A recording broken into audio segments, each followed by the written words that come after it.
Good evening, ladies and gentlemen. Welcome to Super Bowl Game Saturday, but we're Friday. So it is Super Bowl Game almost Saturday, but this is going to be the last Friday show we got for a little bit of time. We're back to Saturday next week, whether it's Saturday or Friday. The long week has come to an end. The weekend's here. This is your weekly stop for classic gaming goodness. And tonight, we're continuing our Second Chance initiative this year, because we've been doing the show for about 5 years, a couple of weeks ago. So each month this year, I've said we're going to go back to a game we've played already for the show. We're going to show it in a different way and maybe with a different version. In this case, it's kind of covering both of those categories as it is. Going back to Konami, we looked at them a little bit last week. We previewed Tiny Toon Adventures Buster's Hidden Treasure. But tonight we're taking a look at another licensed game of theirs. We're going to Teenage Mutant Ninja Turtles. You're seeing we're using the Switch this time. Via the Teenage Mutant Ninja Turtles Cowabunga Collection, which is from Digital Eclipse. It came out on August 30th of 2022 for Switch, and if you have a Switch 2, you can play it on that. It's also on PC, Xbox One, Series S, Series X, PlayStation 4, and PlayStation 5. For this, we're going to be playing Teenage Mutant Ninja Turtles, the arcade game from 1989 again, which we played the 360 version of years ago. I'll link to that show in our new Teenage Mutant Ninja Turtles 1989 arcade playlist, and also our past Second Chance shows. Because you're noticing, compared to that show, definitely better tech equipment going on with audio and also with the video as well.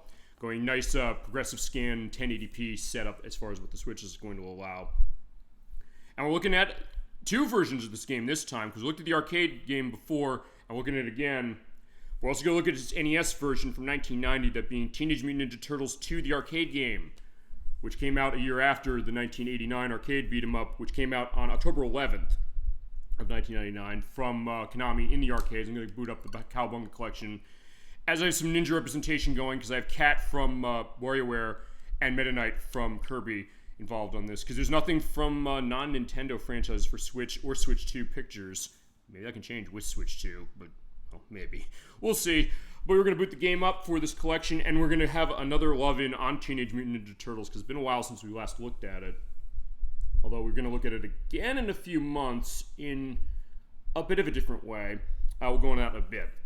Now, this beat-em-up game we're going to see, it is the second game based on the franchise that started as a comic book in 1984 from Kevin Eastman and Peter Laird. And then it turned into a TV series in 1987, and 2 years after that two years after that animated series, I should say, it got released in the arcades. But before then, there's the Nintendo version, which is something different, to the point where they have number 2 as far as what we have for the arcade version we're going to show. And we're also going to take a look at Cowabunga Collection. By the way, flashlight warnings this entire collection, including in the intro, as we get the take on the Teenage Mutant Ninja Turtles theme. That being said, it does stutter a little bit on this system. At least it did on my tests. I'll be interested in going back on the playback already, saying they did not do that. Maybe Switch 2 will address that. But it is a great collection. We're going to give a look at this collection. Probably will do that at the end, but to start, I will at least give a little bit of a credence on what that is, because these games are not going to be long. At least the arcade game is not going to be. This NES game, that's going to be a bit longer, because they add extra stuff to justify its return for home release, and also because it doesn't look or sound as good as the home release, as is usually the case. Because you're going from an advanced arcade machine to the NES. It's going to be downgraded, and actually that was the case with Teenage Mutant Ninja Turtles, the first one, this one right here. For the longest time, it was only ported to home computers like the Commodore 64 and DOS, and then NES got its version with the arcade game release. Outside of that, it was a tough time going as far as getting a home port of this thing officially for years, even up until this collection, or up until before this collection came out.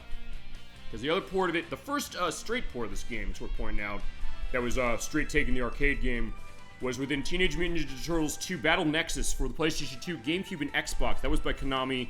We did play through most of that game that was not well received at all to unlock it. And then when you did unlock it, you realized, yeah, there's a lot of problems with the graphics. There's a lot of problems with the audio in the sense that they don't have the same music, and they don't have the same voice effects, and there's slowdown everywhere. Like, what did they do to this thing?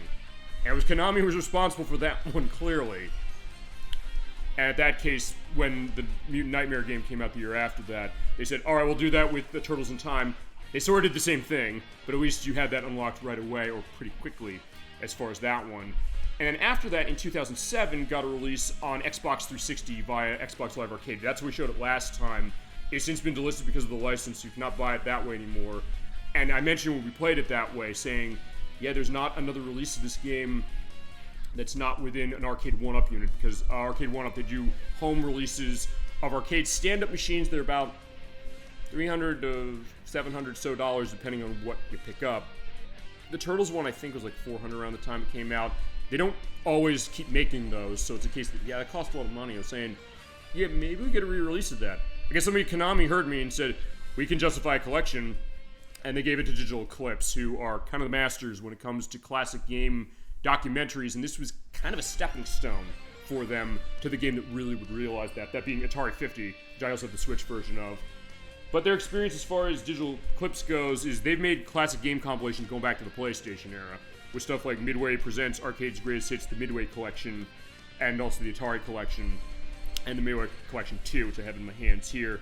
Sometimes it's not always great how they did emulation of some of those things, but sometimes it was fine. That collection I'm talking about, the Midway Collection 2, is a great port of Burger Time, but other stuff, it's kind of off. And that was kind of the Wild Wild West when it comes to classic arcade ports, but the case of bringing the experience of an arcade game like this home, and they had a lot of other cases where they went on and did that with stuff like Atari Anniversary Edition, which I have on the Dreamcast, that's also on the PlayStation.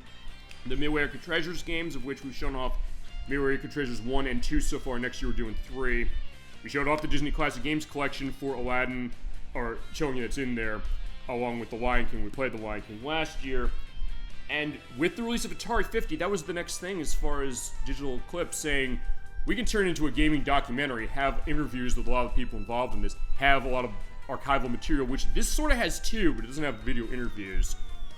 And nowadays, they're on fire with a couple games I'm actually waiting the physical versions on myself, those being Lamasoft, the Jeff Midger story, The Making of Karateka, and Tetris Forever, which are due actually at the end of this month, so I won't have to wait too long for those. And also coming out later is Mortal Kombat Legacy Collection. I cannot wait for that one. And they also did Worms Armageddon recently as far as that. And give Konami credit saying, yeah, let's come back to this franchise. Let's go to Nickelodeon, because the licensing thing, let's briefly talk about that. I'm going to go in the Turtles lair a little bit to mention this. Because you have a lot of things you can look at as far as strategy guides, which are themed after the Nintendo Power strategy guide take of Teenage Mutant Ninja Turtles, the NES game. Boxes and manuals for all the games, including, there's the box of the NES game. And this is the Teenage Mutant Ninja Turtles 2, the arcade game that we're going to play a little later. We're doing that after we do the arcade game, the main arcade game, as far as how it is. So here it is. This is how they sold it. The only thing missing in this one, by the way, is going to be the licensing by Pizza Hut. I'll mention that when we get there. But there you go. You may have Shredder double-teamed, but he still has you outnumbered. Well, we'll see about that for sure. But also game manuals. We have the manuals as far as all of the games here. And also, this nice attention to detail. We go all the way to the right here. How about the upright instruction manual for the arcade release of Teenage Mutant Ninja Turtles, and also for Turtles in Time? We'll get into that in a second. So you can look at the AC/DC flowchart of the machines. So if you're an electrical engineer, you're probably looking at this and, oh my god, look at this. It's a great sequence diagram and schematic as far as everything going here. The line cord going to the noise filter, to the main switch and amp fuse, all the way over to the monitor and the fluorescent lamp. And how do you do wiring when it comes to running this machine when you saw it in the arcades, or the mechanical parts for it, the dip switches, which I think actually that does go to some of the settings we're going to have on this one, saying how do you set for coin switches, number of lives, setting on difficulty, if you have sound in your track mode or not, and other things as far as test mode and things like that. This is kind of a great discovery as far as looking at the behind the scenes perspectives, and Digital Eclipse bringing this all to us along with Konami saying, you know, let's go talk to them, get a classic game compilation going. And yeah, they made a good decision, I would definitely say that. And there's the coin door assembly, and the back of the manual, make sure you have your FCC regulation being managed as far as this, of Konami, that at the time was out of Buffalo Grove, Illinois, as far as their US division. I don't know if they're still there anymore, or if those numbers are still in service. They probably are not. But having said that, it is quite a great case of looking at this and them saying, hey, let's do a zoom in on the schematic here. Actually, let me hit X and do the controls. Can you pan with the right analog stick and zoom in with ZR? So there are the approvals as far as the signatures of everybody, making sure everything is in line with, you know, the UL standards of tech as far as that. Now there you go. And so we're having that look, and that's, as I mentioned, the idea of what Digital Eclipse did for this collection. They've been doing that. You have ads and catalogs as far as how the characters looked and things like that, how they sold these games. Magazine advertising saying, we'd like to shed a little light on our upcoming hits, and Ultra Games running, what about Konami? well, fuck that later. Turn your house into a sewer. Is that necessarily a good idea? But in the case of Teenage Mutant Ninja Turtles, maybe it is. But yeah, that's that NES version, the first one, that's insanely hard. But here's how they also sold the game for the arcade, saying, put Turtle Power to work for you, saying, hey, you arcade owners, any places to put arcade machines out where you are, you're going to make a ton of money on this game by putting it out there, because everybody's going to want to play this 4-player beat-em-up. They did want to play this game, that is absolutely for sure, because this was the top-grossing arcade game of 1990, and highest-grossing game of Konami's, specifically, to the point where they had to actually outsource elements of their U.S. manufacturing to Dynamo Corporation to get enough machines out here. So kind of like a Space Invaders take a little bit, fitting because we have the remake of Space Invaders coming up next week on our show. But the idea of saying, hey, look at all these great features. You have dedicated upright horizontal monitor with buy-in for being able to put in coins, 8-way joystick, jump button, attack button. There you go, Cowabunga dudes, and yeah, you bet no one will make turtle soup out of them when you have this in your arcade. Yeah, you're absolutely right about that. So all these great perspectives as far as what this collection has. We can definitely take a look at a lot of this stuff a little later. And here you go. The, as I mentioned, the most played video game dedicated from the AMOA, that being, as I mentioned, the, actually I didn't mention what they were. I'll indicate down below what they are, but when I said best-selling thing, yeah, you could fact-check me this way, because I'm saying, right here, here's the document on screen to prove it, saying, yeah, what I said is correct. People did want to play this, and it's like, thank you for your membership for voting for this. We thank you for voting. Confidence is great. We appreciate your patronage and look forward to serving you in the future, which Konami definitely did. Of course, saying, hey, you know what? Second year in a row, so 2 years in a row, this is the most played dedicated game. They said they'll be back, and they were back for Teenage Mutant Ninja Turtles, Turtles in Time. We'll get into that in a second. But as I mentioned, here's also the look of the comics, because, yeah, it started as a comic book first before the TV show. It actually goes through detail. Chasm22 mentioned to me when I was doing the practice on this one. He said, why are all the Teenage Mutant Ninja Turtles wearing the red bandanas? Because don't they each have different ones? Not in the comics they didn't. Actually, he picked that up on the box art of the NES game. He said, I don't know if I like that. And actually, I looked in and I realized, actually, that's how the comics started, but that's the idea of how they look. It was definitely a bit darker as far as a comic book. Not insanely dark. Not like a difference between how The Mask, the movie by Jim Carrey, or with Jim Carrey, I should say, they turned that into a more cuddly version of the comic book, which is insanely violent and gory. But also aspects of the TV show, because here is Teenage Mutant Ninja Turtles. You get the picture of how it looked. There are the turtles that started in a fishbowl. They were infected by that mutagen as far as the ooze. And then they grew up in teenagers that are walking on 2 feet. And there is April O'Neil and, of course, their trainer, Splinter, particularly. And they love their pizza as well. So it's pizza time, everybody out there. And their villains, including people like Bebop, Rocksteady, and Krang, and the Technodrome. We'll see that as we go along, specifically. But the case of, okay, this is what that looked like. Here's the 2003 version that was a 4Kids joint, which kind of had a little more of an anime-ish look you're seeing there as far as how April O'Neil is handling the Mousers over there, how Baxter Stockman was before he had his transformation. Getting that a bit later. And also, yeah, they were loving pizza at a young age as far as that, but also how they're potentially surrounded. Also, there is something I'm going to have to put in the link list, I think, for this series, which is, and they did this for 4Kids as well, as we're also seeing, so we're not going to see in the games tonight, Casey Jones with the hockey mask. The case of the 4Kids case, they had like a bumper case going on with all the characters, including the Teenage Mutant Ninja Turtles and Splinter here singing the National Anthem. I will have a link to that, because it's pretty hilarious as far as what that is. I'm pretty sure I'll be able to dig that out.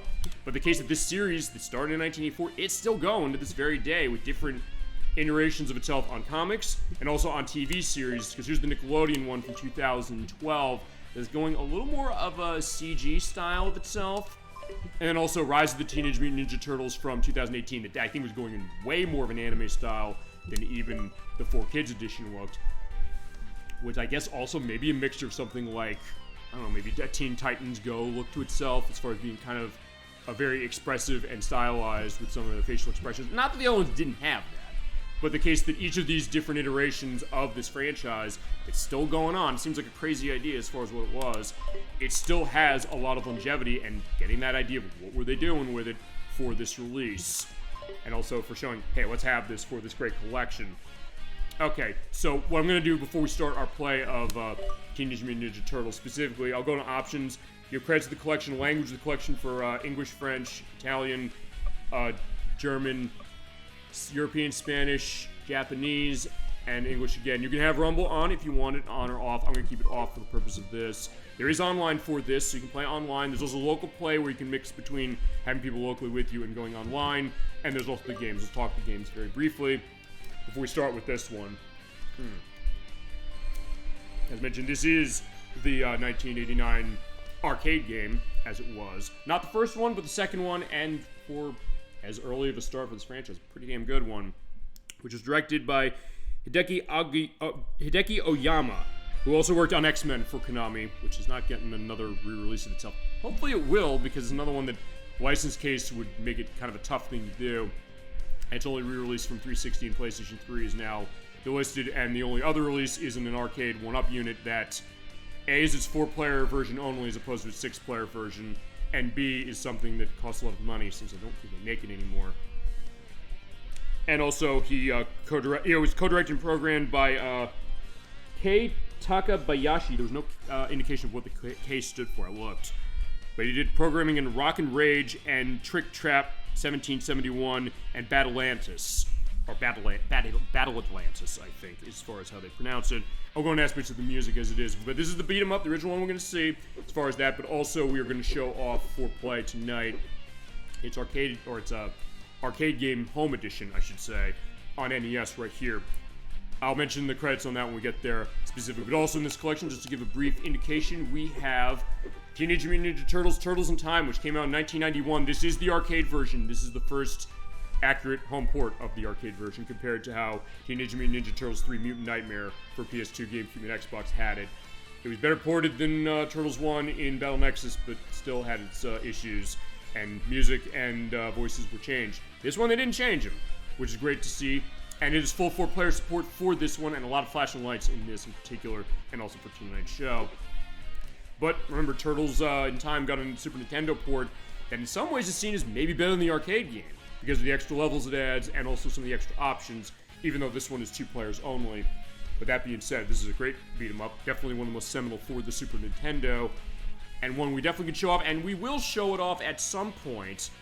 And we're showing off its remake at the end of the year, just to go into that. Not necessarily something I'm going to be having great things to say, but maybe time has passed a little bit on that one, and maybe it'll be a bit better in my mind. We also have Teenage Mutant Ninja Turtles Tournament Fighters. This is the Super Nintendo version. All 3 of the versions of the game are in this, and they're all different.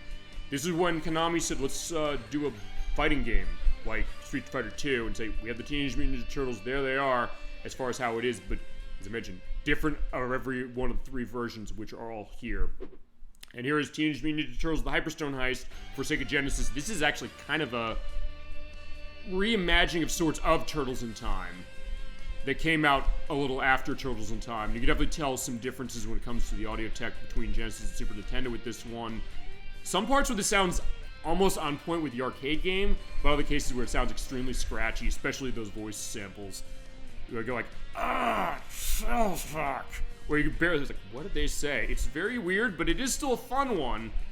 But if you played Turtles in Time on Super Nintendo, you might look at this and say, well, yeah, I don't know if I necessarily like this one as much, but it is not the same game.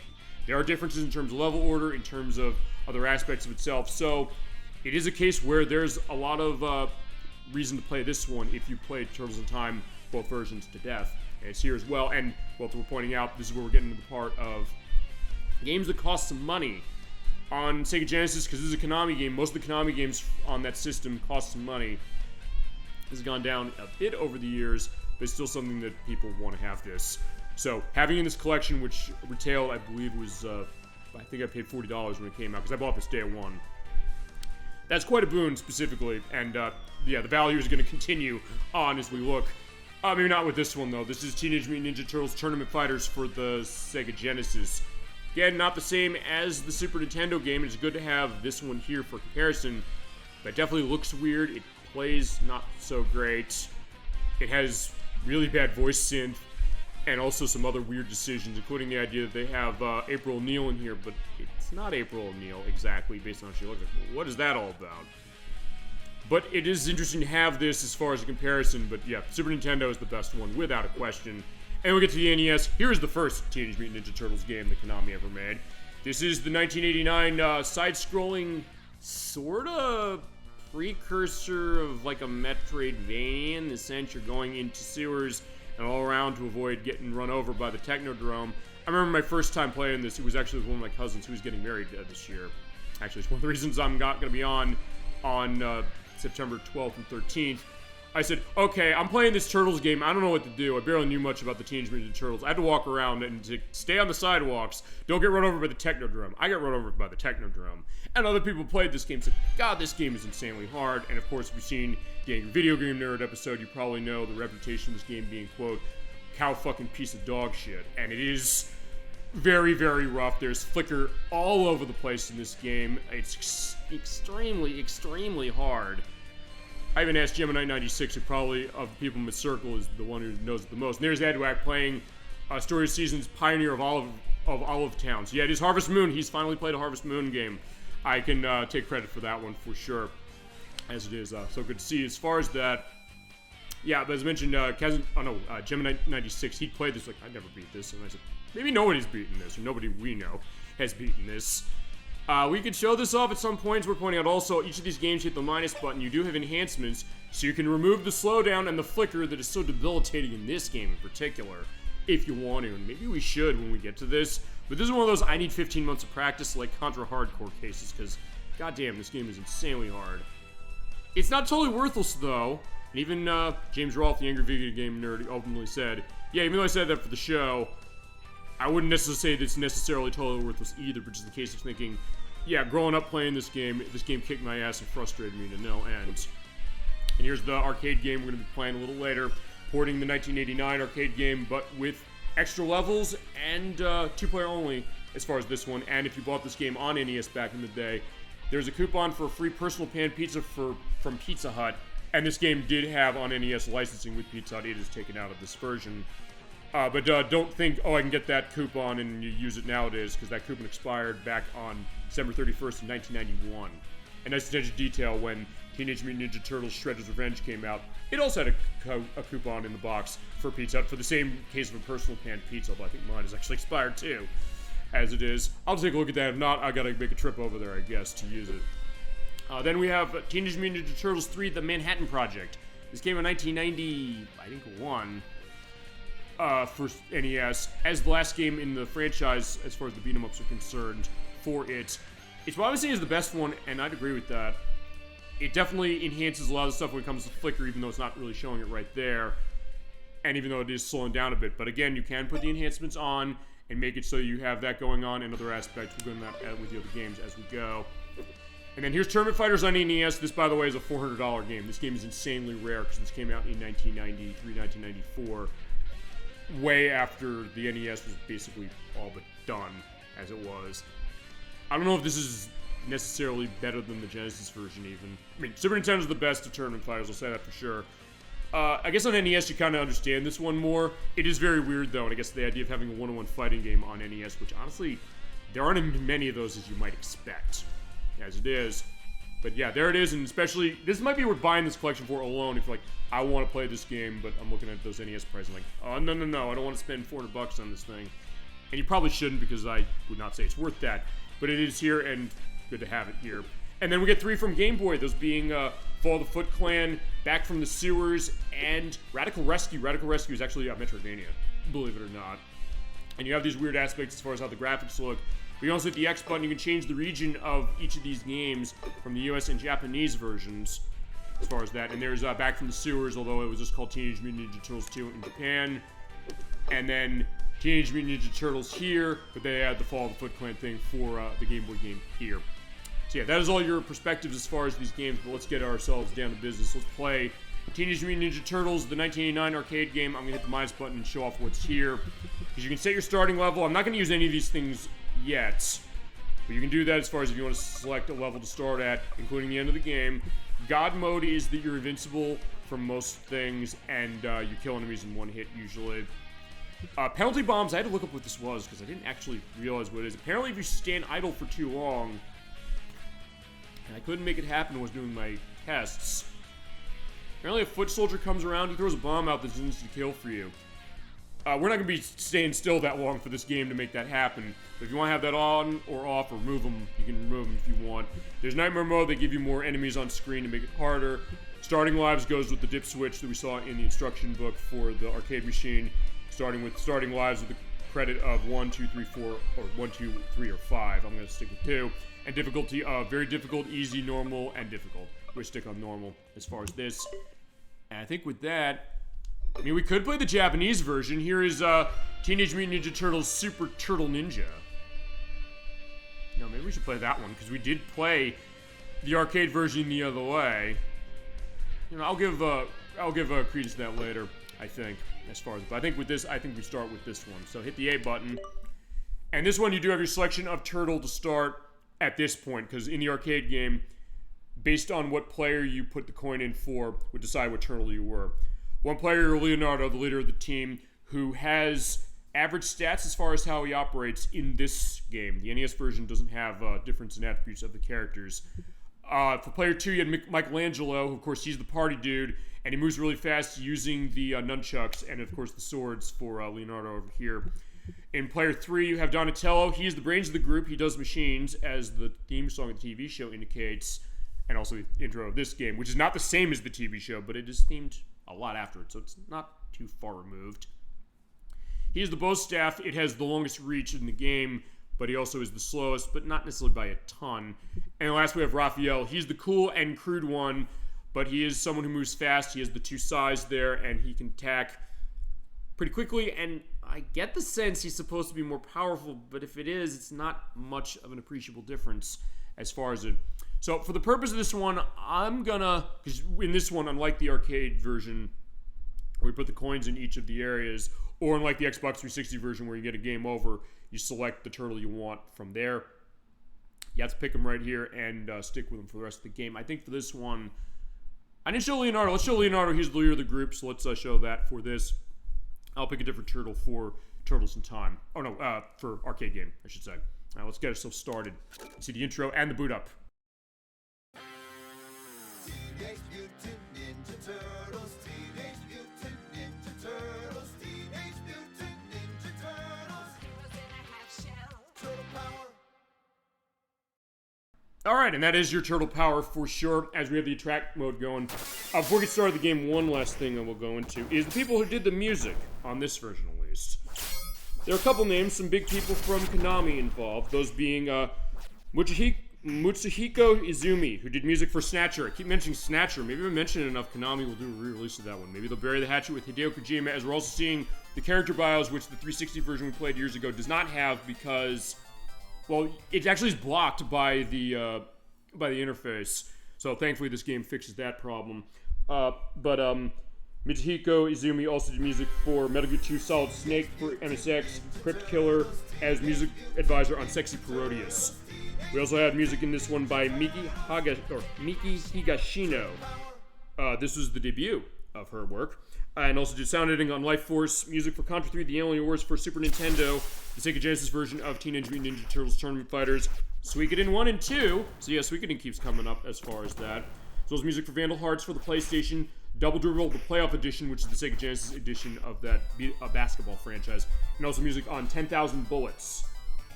Right now, that's kind of all we're going to have is we have Michelangelo. Actually, you know what? In that case, we'll go through all the character bios and we'll start the game. We didn't show this last time. Takes additional breaks to smash heads. Alright, so yeah, he does like to party, but when his brothers and his master are in trouble, he's going to jump right into action. And yeah, by the way, I probably should have mentioned this earlier. I sort of did. Flashlight warning, sort of, although the worst of it in this collection, admittingly, is Turtles in Time, the arcade game in particular. This one has some.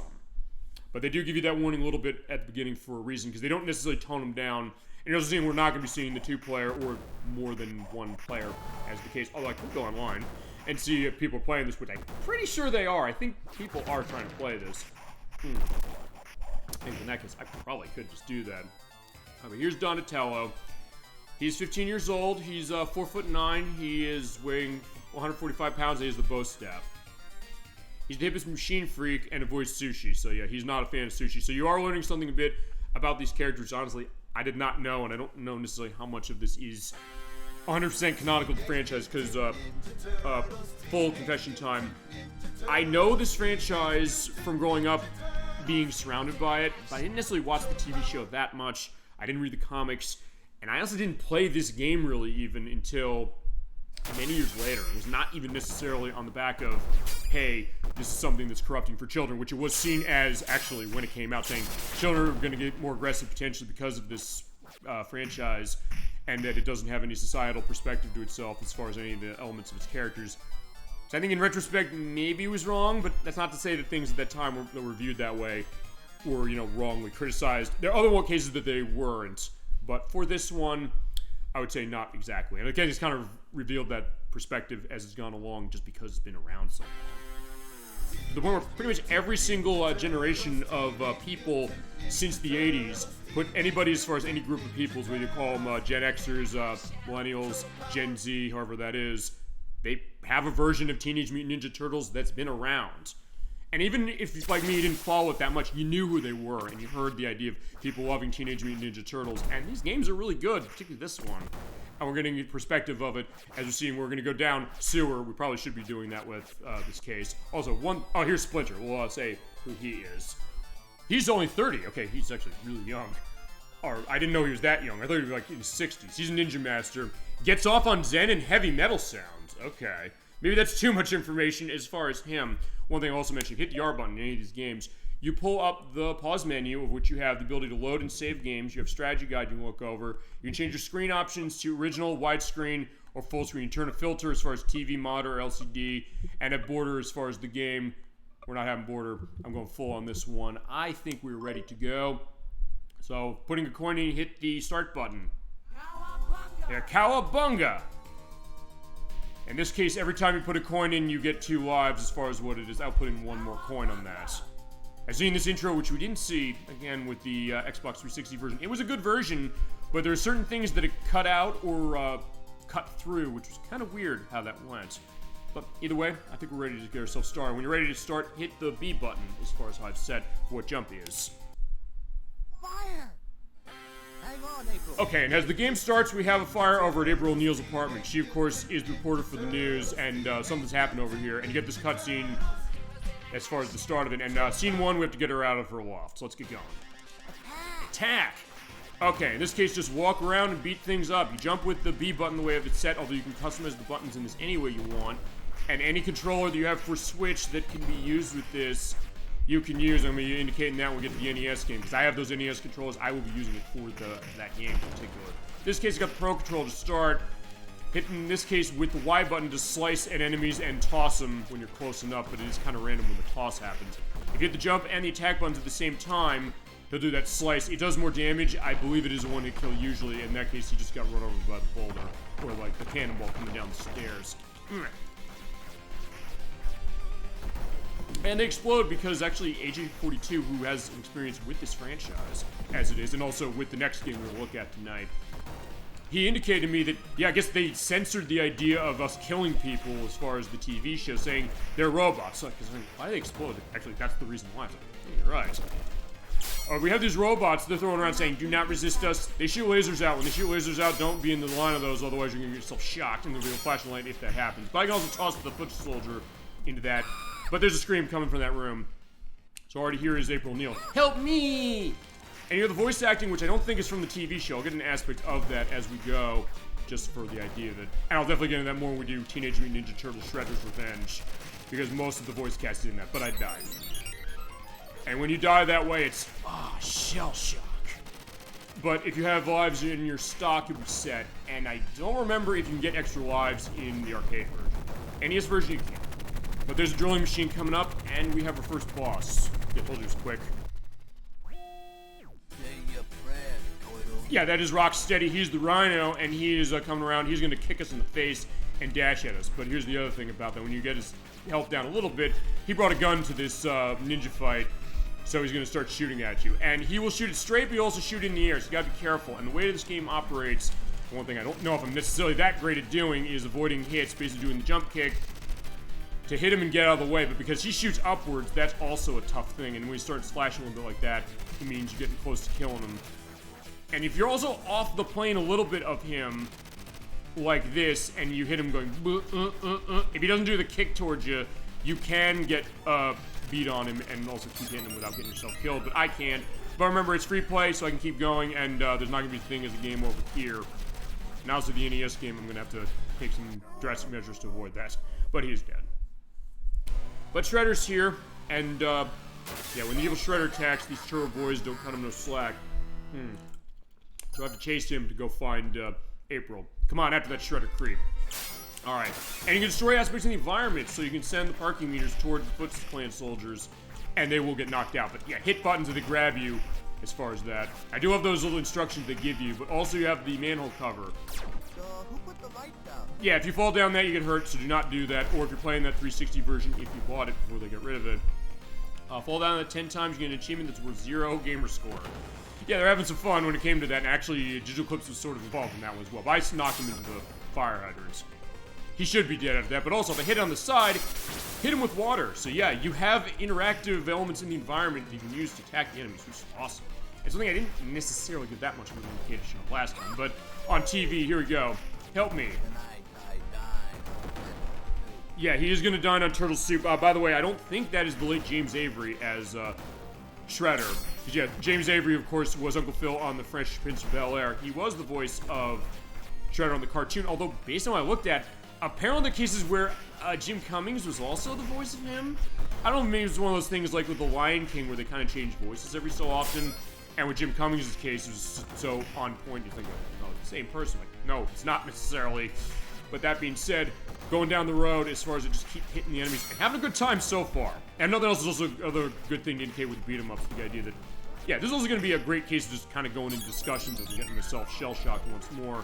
Just because, yeah, this case we're just running, moving, and beating up, but also got to be careful there, because that is a pizza, so it's pizza time. When your health is getting low, you can go pick that up.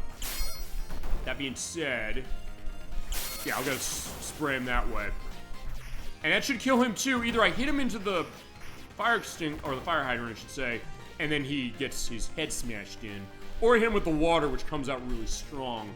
Alright, I do want to get the pizza, but yeah, if you just slice at the woman with the skateboard, she'll crouch down, but she will not be hurt. Alright, fine. If you get the pizza, that is health. I don't need it right now, but that being said, it was worth grabbing because I couldn't go back. Because this is a keep going forward game as far as how the beat-em-ups tend to go. Whoop. And of course, the foot soldiers come in all kinds of nice colors, gives an indication of what they do. The purple ones tend to just do normal things as far as just coming and hitting you. The ones in yellow throw the boomerangs. The ones in red have the guns, as far as like the laser guns and things like that. Also the other variations as we go along. Also them hiding behind a billboard. And yeah, this is New York City, of course, because that is where the Teenage Mutant Ninja Turtles are from. Seeing the Statue of Liberty graffiti over there. But yeah, he's hiding behind that and he's throwing a bomb. That is not the penalty bomb. At least I don't think it is. Alright, but we were at the end of the area. But here he comes. Yeah, careful of the manhole cover. Either him throwing it or me falling down that area. But here we are at the next boss. You are dead. Ah, shell shock. But yeah, he just came out and killed me right away. But that's fine. Just put a coin in and we'll continue on. It ain't getting prettier. Yeah, Bebop is not having any of my stuff as far as that. Because, yeah, he is a warthog who's walking on 2 legs. He has the skull pendant around his neck. He has a laser gun. He has a wave perspective. So, yeah, I gotta beat him up. And he can punch me into the wall as well. So that's something to be careful of. But, yeah, I'm gonna try to do either jump kicking him. So you hit him enough as he's kind of getting stunned to and then jump out of the way. Or you go down a plane a little bit and hope you're off enough so that he won't hit you. And he will not fall down the manhole cover, so don't think, oh yeah, he'll fall down. At least not in this one. There we go. Yeah, but if I can get the jump kick going on, there you go. That's how you want to handle it. Okay, so I did figure how that is. Alright, so let's go down to the sewers. Alright, now we're down here. More Foot Clan soldiers. Yeah, they're the ones in white. They have shurikens they're going to throw. And then the ones over there in the, I think it's the magenta. Oh, no, actually, no, purple. Deep purple. They have hammers. And they're mice. They're not going to hurt you. At least those ones. Because they're in tune with Splinter. Because remember, Splinter is a rat as well. He was also turned into bipedal by the ooze. But, yeah, these guys weren't. These are the Mousers. They're robot mice that are going to come out and slice at them. And look at them also kind of climbing on the sides there, saying, I'm going to climb on the pipes there. like, shimmy on the side and then come down. We're gonna destroy the turtles. That's the idea, but yeah, they're not destroying the turtles. But okay. Gotta be careful of that gate, or the other thing to do is say, screw that, go down here and get shot by a missile. See, every time I want to go get the pizza and not die, I keep having that happen. Alright. In that case, yeah, kill all of them at once. Pizza time. Yeah, not yet. Not until I kill these things or take some damage. They'll come down, so if nothing else, I can also play this game saying, if they're coming this way, oh, yeah, stay out of there because there's missiles coming here, and slice them away. Oh yeah, I probably should have waited because the mouse was coming out of the hall. Yeah, they're not too hard to take care of. And nothing else, like a lot of beat-em-ups, the idea is crowd control is your main strategy here, along with also getting your attacks going right. So you swat the Foot Clan soldiers away. And also, don't let them necessarily surround you. That's the other thing. It's not like Streets of Rage or some other things like that. We have a lot of easy ways to get rid of crowds of enemies, except for the, special attack. That can sort of kill it. But if they're off on the side, you might be in trouble. Alright. Alright, that is Baxter Stockman. He's throwing out, the red Mousers. In this case, basically just, knock him as you see him. And then, at that point, just do jump kicks into him. Because he will not come down on the ground. Remember, back to Sir Stockman, he is the pharmaceutical researcher who gets involved as far as the Mousers he's creating, his robot creations, and he's saying, yeah, I'm getting in line with Shredder to take the turtles down. Ooh. And you can also hit him sort of as he comes up on the top here. But generally speaking, just do a jump kick into him like that, and you'll hit him. Because he generally, he won't hurt you. Only the Mousers will. They can just swat him away. And he'll keep throwing those out forever, just to give an indication of that. Boom. I got him. Okay. Come and get him, yell brain. Alright, so we did do some damage on Bebop and Rocksteady.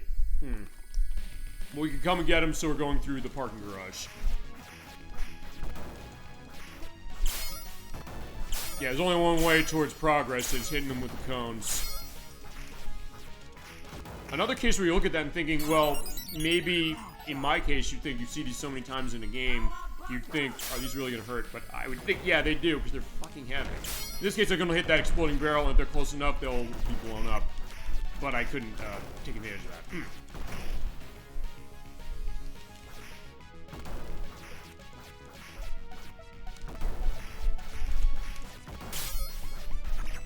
I was like, guess I am getting rid of all the pylons and all the items in the environment, which in that 360 version there's an achievement if you get rid of them all. But yeah, be careful because that car's coming out, and they're the red Foot Clan soldiers with the guns. Yeah, they're hiding, waiting to ambush me, so I'm not gonna let that happen. He's close, so yeah. Also, when you hit the exploding barrel, hit it once, it'll start to light on fire. Just get out of the way. Alright, he died on top of the thing, so he died in midair. Alright, but it looks like there's something over there in that cage we gotta be worried about a little bit. But it's pizza time. Take that. So Bebop and Rocksteady, they've teamed up just like they have on the TV show. Usually in the TV show, and I guess also in the comics. Actually, no, I think they're only in the TV show until later. They're variations of the comics that do have them, but I don't think the original did. At least I don't think it did. And down here below if that's not right. But they will usually work in a team and try and destroy the turtles. They also run into each other, so they're not necessarily going to be that smart, but they make up for their lack of brains with brawn. And there's April O'Neil who's tied up over there. Ouch. Yeah, they got me, but as I said, if it continues, we're going to use it. Also, as we're pointing out, this collection does have rewinds. If you hit the L button, just show that. Okay, there you go. Yeah, the L button is your rewind. I'm not going to use it, I just want to show the idea that it's able to be used. Honestly, for this game, you don't really need to use it that much because you can just keep putting in points. It's like a lot of cases with arcade games like this, you just keep putting in money till you win. Assuming you have enough money, of course. Or you go somewhere where you have it set on free play. Alright, so he's gone, and now we can get rid of Rocksteady. Actually, I've not really touched Rocksteady that much. I do have him down on the side there, so get him over here and then go down. Or doing the jump kick, although honestly in my case, I have trouble doing the jump kick enough in the sense of saying jump kick and then get out of the way. But here is April. We got her. We got the turtle van. So let's head off. Let's move it. All right, let's move it. I owe you one. All right, and so we got a nice kiss for trouble, but let's get to the secret factory. So we're hitting the road. I do love the music as far as that, but yeah, look also at that, the fact that the Foot Clan soldiers are very acrobatic doing the backflips. Which is great attention to detail as far as that, thinking, well, would you necessarily expect them to do that, but it also makes their entrances a lot more interesting than just, oh, they walk on screen, which is fine. But this game keeps coming up with interesting ways of that. It's like, yeah, you know what, I was just trying to do gymnastics in my time, I'm carrying a bomb, I'm dropping it on you. It's like, yeah, that was my interest in life, but I got shell-shocked once more. I mean, I can just keep putting in coins. In fact, you know what? For this case, I will keep putting in coins. Also, just pointing out, when it comes to that 360 version, in the way the multiplayer went, particularly the online stuff, they did limit you based on coins. Ow, there we go. So yeah, I'm getting shocked. So great case of the animations as well, as far as this game.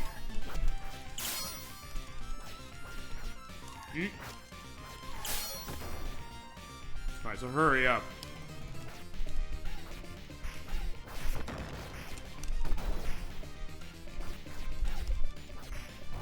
Alright, here they come also on the motorcycle, though they're generally just the fact they're there. It's not a case where you really knock them off. Well, at least not in my experience, I've not been able to do that. But also, yeah, in some cases you're seeing, yeah, like they're going off to a party, and they can also run each other over, so that's something to take advantage of. Well, in that case, the bombs aren't going to hurt everybody as far as that, so, yeah, just come back and get them. Yeah, fortunately I got lassoed as far as that. I do love that perspective, again, going to the graphics, the fact that there is even just the little animation of not only the fact that you get shocked by that, the fact that you see the rope kind of briefly tying around you before then you get the electricity turns on. So it's like he's getting tased back in the day where I don't know if tasers were a thing. I don't know if they were. Good, now I can use the pizza perfectly as far as this, because yeah, when you get the pizza, your health is completely recovered. And also when you go to another scene, you get a full health recovery from where you had when you beat the last level. There you go.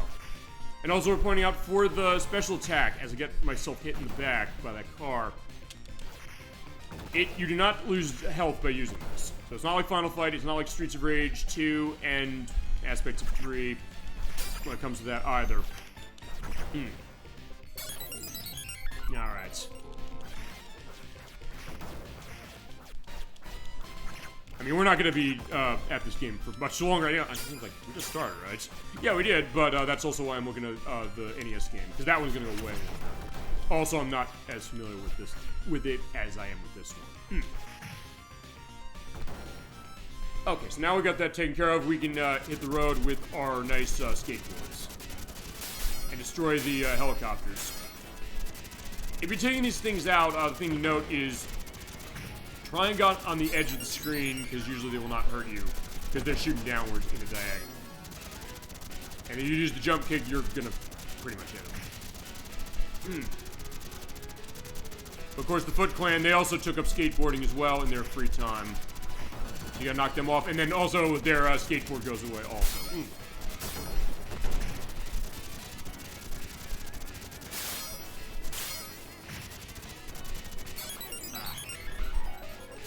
It's funny, at that point when I did it, I should have said shell shock. And that only happens, by the way, when you get a game over. But, that being said, yeah, it's fine. Again, they are killing me pretty quick, but I'll keep coming back, it's either way. Yeah, I also never said necessarily I'm the best at this beat 'em up. Honestly, the beat 'em ups, as I mentioned, I think I'd flaunt my skill with our few we've shown before. Specifically Streets of Rage 2. That's one I think I'd say pretty good at, honestly. And sort of Streets of Rage 1, except for the last area. The last area is bullshit, and I could not get past that without cheating. And we will do Streets of Rage 3. It's just one of those cases where I gotta figure out, I may as well just go into this. I have to figure as far as the medics, because his schedule is always very, you know, he's busy. He's a busy man. He's got a lot going on himself. But I did say to him, it is yours. I'm not gonna play this game without you unless it comes to me and says, no, do it yourself. But I did promise him that when we did Parasite Eve, so I'm gonna say, if you still want it, it's all yours. And I'll hold it until we get to that point, until I get a sense of it. We're gonna bust this joint. And there go the Mousers with Splinter, so we have to go save him. Alright, we'll save him, don't worry. Yeah, the Mouser's also coming out of the hall.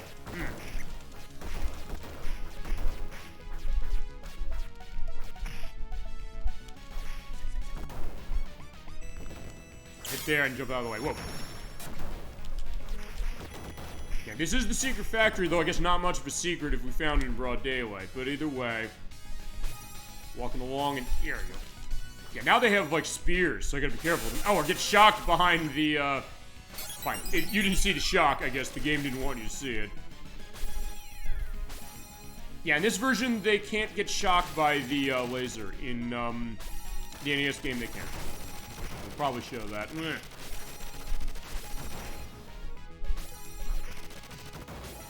There you go. It is a great attention to detail, again.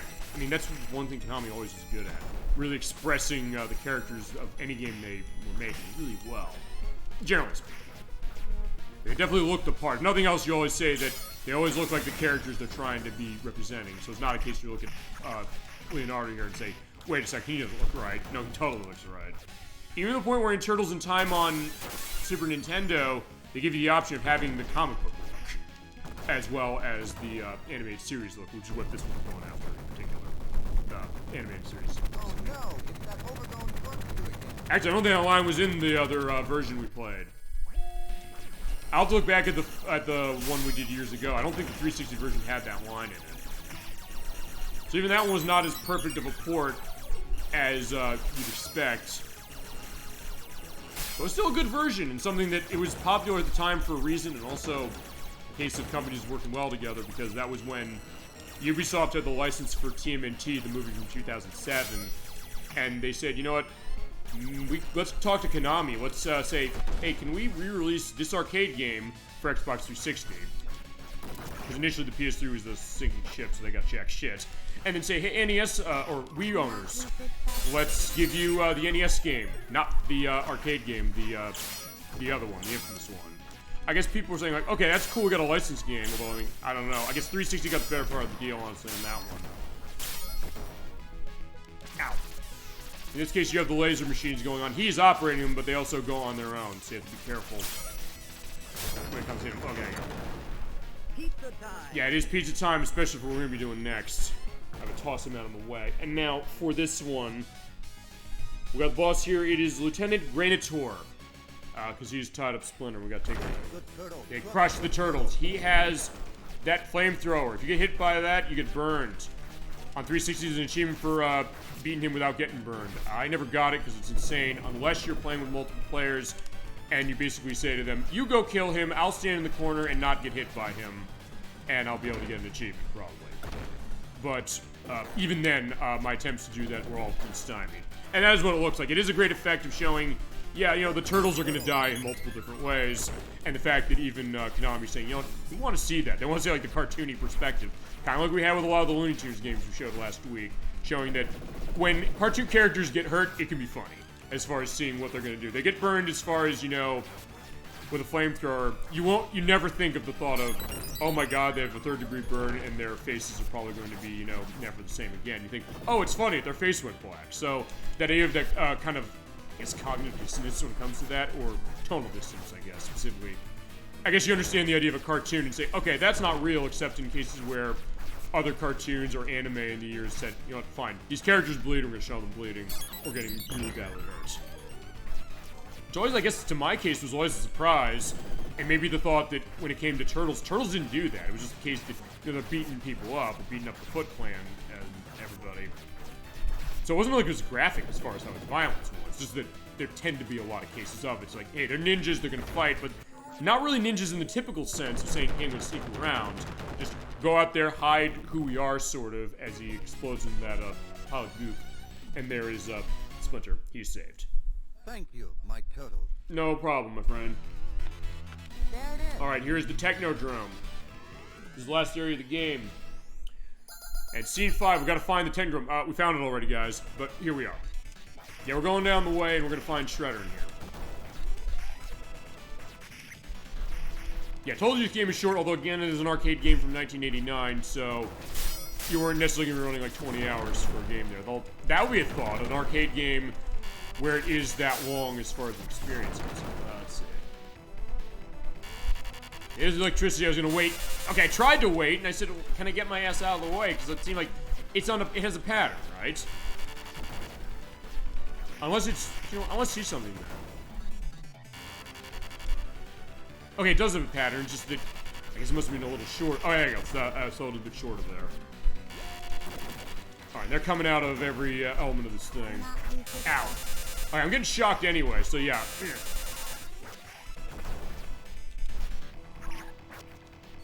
Alright, shell shock. Alright, so I'm dead. And also, soon enough, I'm gonna see something when it comes to the lives, because also when you take a game over and put in coins, your score does not reset. Because I'm curious if when you get to a specific score threshold, if you get a life. I don't know if you do. Spoiler warning, the next game we're gonna play, you do.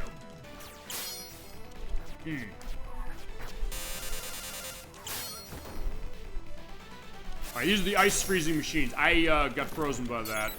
Again, achievement on that 360 version if you get through this without getting hit by these. Which is not, of all the achievements like this, or like that, to get, this is the easiest one because it's the only one I got. You basically zigzag around and jump.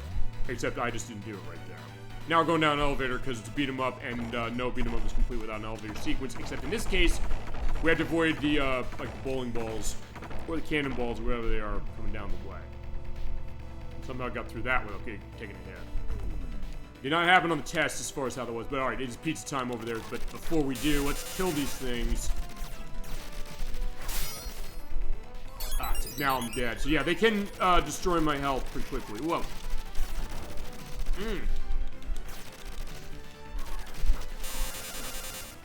Except the good news there is that, yeah, the one tried to lasso me, but the other one already had me. So yeah, like we have to take turns, you know, shocking Leonardo like this.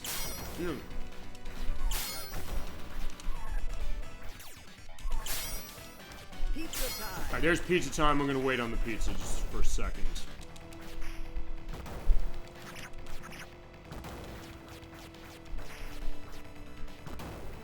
Okay, so for this boss, this is General Trag. He's crushed the turtles. Alright, I'm gonna just take some pizza. He will do the reload on his gun, and then he'll also shoot it out because he shoots out missiles. Now for him, he moves slow, so that's good.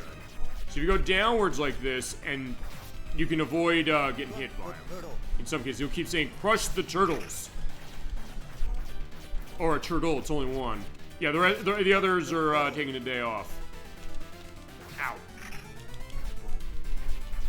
He sometimes will be in cases, as long as you keep doing this, he won't usually ever shoot, but I'd like to show him shooting just because of being able to show him shooting, if nothing else, but yeah, like that. This is what, okay, that's what I wanted to do, or try to do, which is go through there, go down, and keep on an angle, so he's a little off, so he can't quite swipe me. But the same thing can happen to you. And honestly, when it comes to beat 'em up, I don't know if we've really shown that perspective happening too much. Even when I played this game the first time, I don't think I really showed it that much. Actually, he's also one of the ones where it's actually not too hard to do this with. Alright, but he's getting close to dying, you know, because of the nice flashing. And that flashing light does not need a warning, I'll say that for sure. Ow. Like a splatter against the wall. He's almost there. He's close.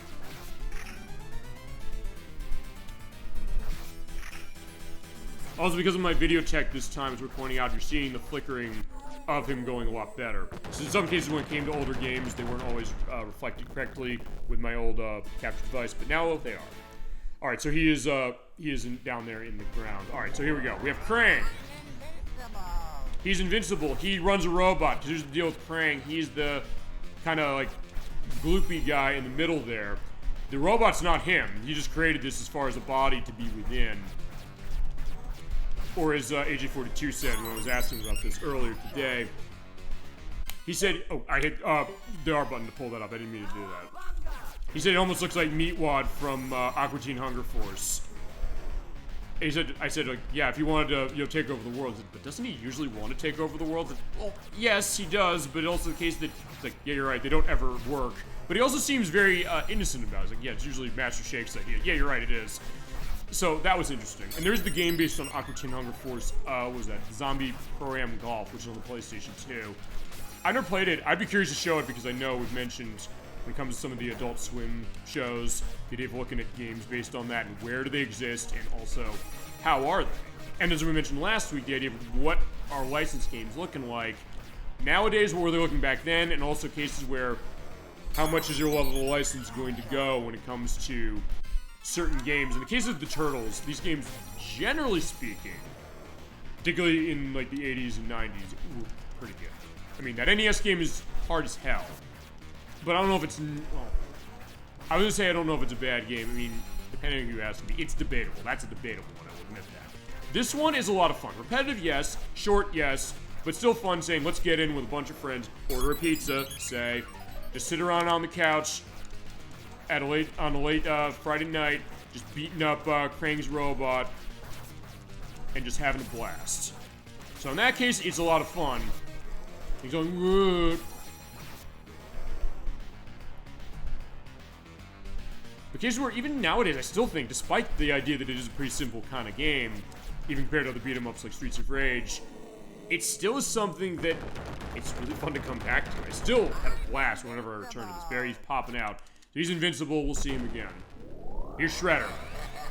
He splits into two. You gotta hit both of them. In this case, do jump kicks. Or hit him when you get close. He does have one attack that's an instant kill. I probably will show it happening eventually.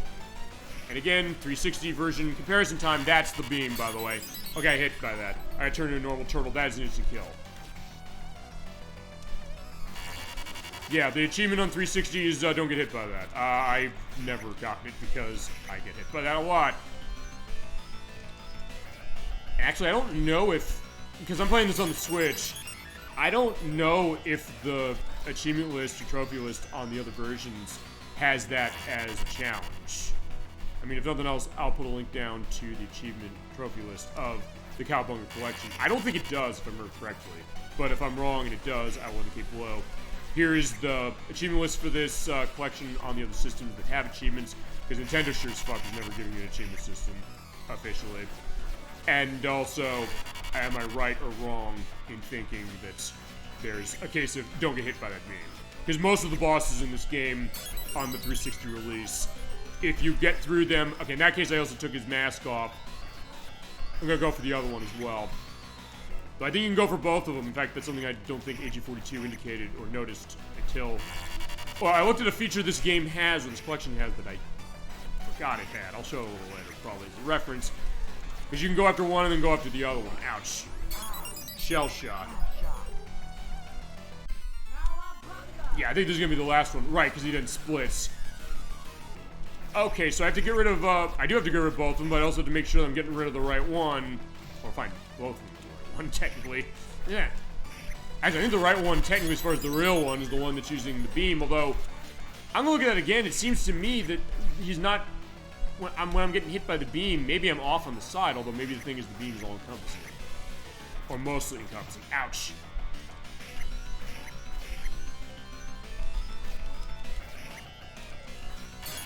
Yeah, damn. I still talked even though I was an actual turtle there. Alright, fine. Let's get this over with.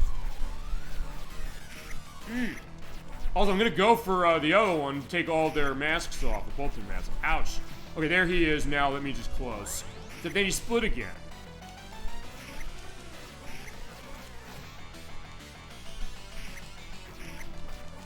Well, that's that one.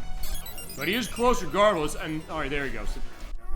Okay, never mind, that is the real one. So yeah, they're both technically real, but then you have to get the actual real one, and we're done. Okay, so that was fun. But we're not done with the show yet, as we're gonna blow up the Technodrome.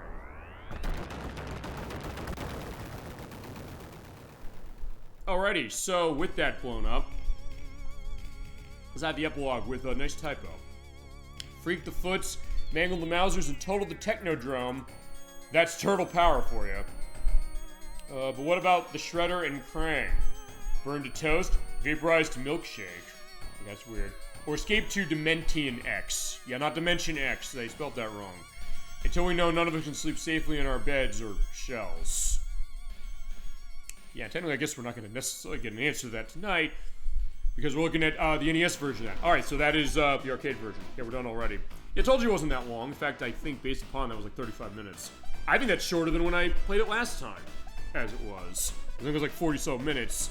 And I said, I didn't expect to be done with it that quickly. So then I said, we're pulling out other stuff of Konami's as far as the beat-em-ups. Tonight I have a collection's worth of that, so in that case we can do that. But final thoughts again on Teenage Mutant Ninja Turtles for the arcade. It's shallow, but it's really, really fun, and its presentation gets really far, and also is still just fun to play. And maybe sometimes you just want to have a fun game like this. Maybe you don't want to think a lot when you're playing your game. You just want to get in and bust some heads, and this game does that very well. Whether you're playing yourself solo as far as that, or playing with other people, you're going to have a good time. You love the Teenage Mutant Ninja Turtles, yeah, you're going to love this. If you haven't played it already, but chances are you played this game already, as it is. And you're also seeing some of the people, as far as the credits, do go under pseudonyms, as it is, as was the case back in the day. Yeah, I love giving them credit that way, and having a great time with this great Konami beat-em-up. As mentioned, it was a huge hit. There's our game over. And of course, when you get a case of that with a high score, boom, we got a high score, so let's put in our initials. We'll go short for the show. That's going to be SOGS.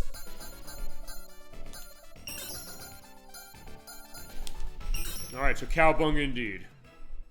There you go. There are the 10 best players. Okay, I was just above the top player of 312. Okay, now, before we go on, I'm going to briefly show the strategy guide, so they give you ideas of Eclipse tips. They kind of theme this after a lot of the Nintendo Power strategy guides that came out back in the day, saying, okay, what do you want to do on the bosses? So, if you do jumping in the air, Rocksteady can shoot you out of the air with the guns. You got to be careful by staying on the ground. Baxter Stockman has tons of Mausers in his machine, infinite. He'll never throw out more than 6. You can take advantage of that. Yeah, when it comes to Shredders, one of them's a clone. That's the one that loses helmet first, is a doppelganger, so hit the other one, and also hit the one that is shooting the laser. And of course, the 5 commandments as far as this, which are, when a turtle's about to die, he gets the za, short for pizza. I failed that test. If both turtles battle need the pizza, the one with the lowest number of lives should take it, unless you hate the other person, like, yeah, it's mine.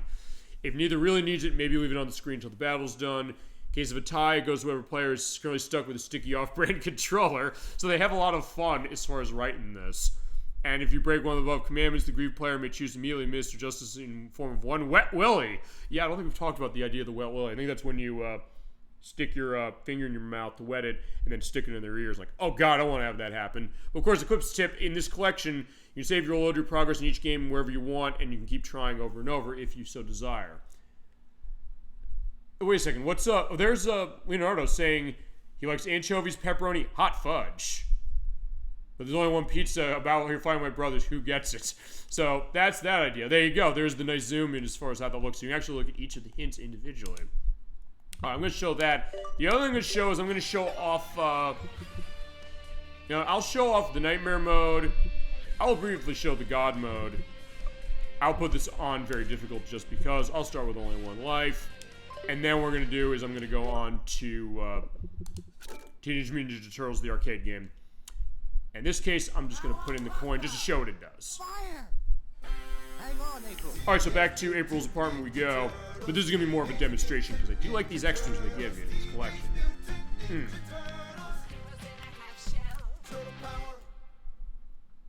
So this is what Nightmare mode is. Look at all of these foot soldiers, except in this case, I'm just punching them, they're going away. I'm just curious what this looks like, so I'm just going to go through the first level, but Jesus, look at these guys coming as far as this.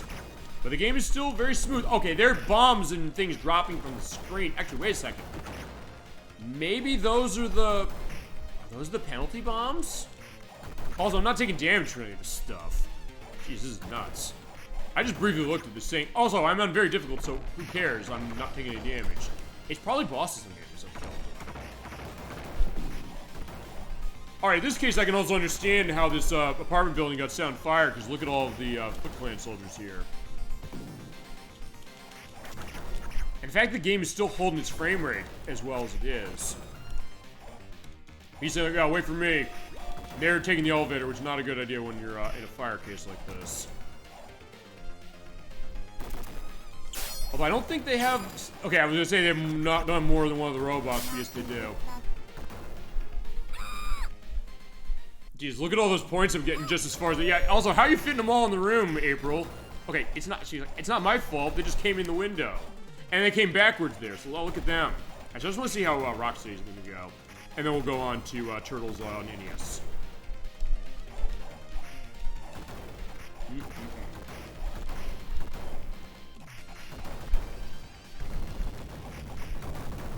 I don't know what this does to bosses, though. Actually, I've never tested this with boss. I would think the boss is going to kill me. Or can still kill me. Oh, never mind. I just kill him one shot. Okay, never mind. I guess that's realistically what would happen if I took my size and stabbed him in the throat. He's dead. Okay, so fine. Here lies Rocksteady. He's done. Okay. Alright, that was funny. Okay, yeah, but me having a difficult didn't really make much of a difference. Okay, so that is the case of Teenage Mutant Ninja Turtles for the arcade. But what it looked like on the NES. Well, we're going to show you. We're going to talk a little bit about some of the differences in this, and also in case of publisher being different. You might think, wait a second, this is a Konami game, right? Well, kinda. Although before I start, one thing I'm going to do is I'm going to look at the options here. This one you can also turn down the slowdown and flicker, although honestly it's not that bad. Just by default. You can turn on the God mode. You can do fancy jump kicks, which means you can do them earlier in jumps as far as how that goes. You can set level as far as level select. And there's the 10 life code. I'm going to use the 10 life code. I need it for this game because unlike the arcade version, you only have 3 continues. Quite frankly, I'm not good enough at this game to survive without it. Okay. And we also have the watch mode. I'll go on that a little later. But yeah, let me give a brief spiel on Teenage Mutant Ninja Turtles for NES. Also, I'm going to change the volume a little bit because this game is a bit quieter than the arcade game was. Okay. Teenage Mutant Ninja Turtles 2, the arcade game, came out on December 7th of 1990 in Japan. It was December of 1990 on a day that was not indicated for the US. It came in 1991 in Europe for NES by Konami, sort of, although if you probably noticed, actually I think the title screen did say that, didn't it? Now let's go back to the title screen. Oh, and it says Konami, but also says Ultra Games. What is Ultra Games? Well, let me explain. Nintendo, it's worth pointing out, when it came to... We talked about this when we did Super Mario Brothers a few months ago, that they revived console gaming in everywhere, but especially the US. The US, like, yeah, we're done with this. The Great Video Game Crash from 1983 was the end of it. Nintendo coming in to do this was insane. They came in, they revolutionized the idea of what console gaming meant, and everybody wanted a piece of that pie again, and console gaming is what it is today, partially because of that. With a lot of other reasons to go, but Nintendo's a big case of that. So they said, we looked at what Nintendo said, we looked at what Atari did, what caused the game crash to begin with. And one of those things they said is, Atari didn't regulate their console, so anybody who wanted to make a game on the system could make one. At the time, that makes sense. You wouldn't think, well, why would I have to regulate the people making games on the console? I mean, maybe they figured that later when you had Mystique making games like Custer's Revenge and Beat 'em and Eat 'em and Burning Desire and a lot of those adult-oriented games as far as that. Thinking, I don't know if we want that on our system. Although, I don't know if even at the time gaming was seen as a kid's thing necessarily as much as it was in the late 80s, early 90s when Nintendo came around. But anyway, Nintendo said, we're going to control the companies that can put games on our system. They have to go through a licensing process with us. So it has to have that Nintendo sealed quality as it is, meant it also was apparently QA tested for Nintendo and the company that published. But that also meant that companies could only publish a certain amount of games in a year when it came to third-party developers. Nintendo made the system so they could do whatever they want. But for third-party companies, that you can only make about 5 NES games and release them in our system in a year. Konami wanted to make more, so they said, you know what we're going to do? we're going to make a shell corporation that is not Konami. And we say to Nintendo, hey, we got games coming out. Can we release these? And by your standards, we are not the same company as Konami, even though they totally were. Nintendo, either they didn't realize it, or they said, okay, you're right, you are a different company. So if Konami released 5 games in a year, they hit their limit.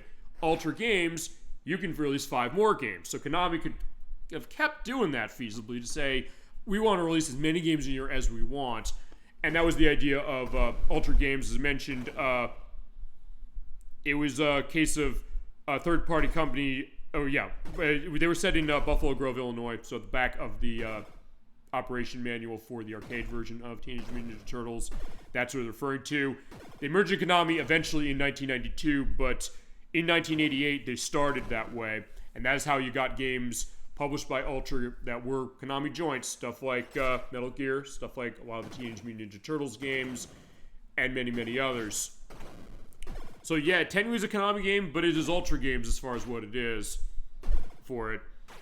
And this is, as you're seeing here, it is looking a lot like the arcade version we just played, but unlike the arcade version we just played, this only has 2-player support. As I mentioned, you have a limit of 3 continues, and when you get a game over, you have to start the world you're on, or the level you're on, at the beginning. And you also have new areas. There are 2 new levels in this game that were not in the arcade version, and they're unique bosses that go along with it. And actually, one of the bosses for level 3 is changed. We'll get into that a little later. As I mentioned in the original release of this, there also is a tie-in with Pizza Hut where if you went in and bought the game, you'd get a personal pan pizza coupon in the box, and also in the game you'd see advertisements for Pizza Hut. Because Konami and Nickelodeon and Digital Clips would have to go to Yum brand corporations in order to get the licensing for Pizza Hut. That is not in this version, so if you want your Pizza Hut referencing fix, you gotta play this on NES. I don't have this on NES, but it was also something that, from what I understand, I don't think it costs a whole lot. I think Manhattan Project, if you're thinking what's the rarest Turtles game on the NES that's not Tournament Fighters, it's that one, probably. And as I mentioned, the game was ported in 1990, and is now in this collection as well. I think we are set to go. One thing also worth pointing out, when we start this, I'll go with one turtle.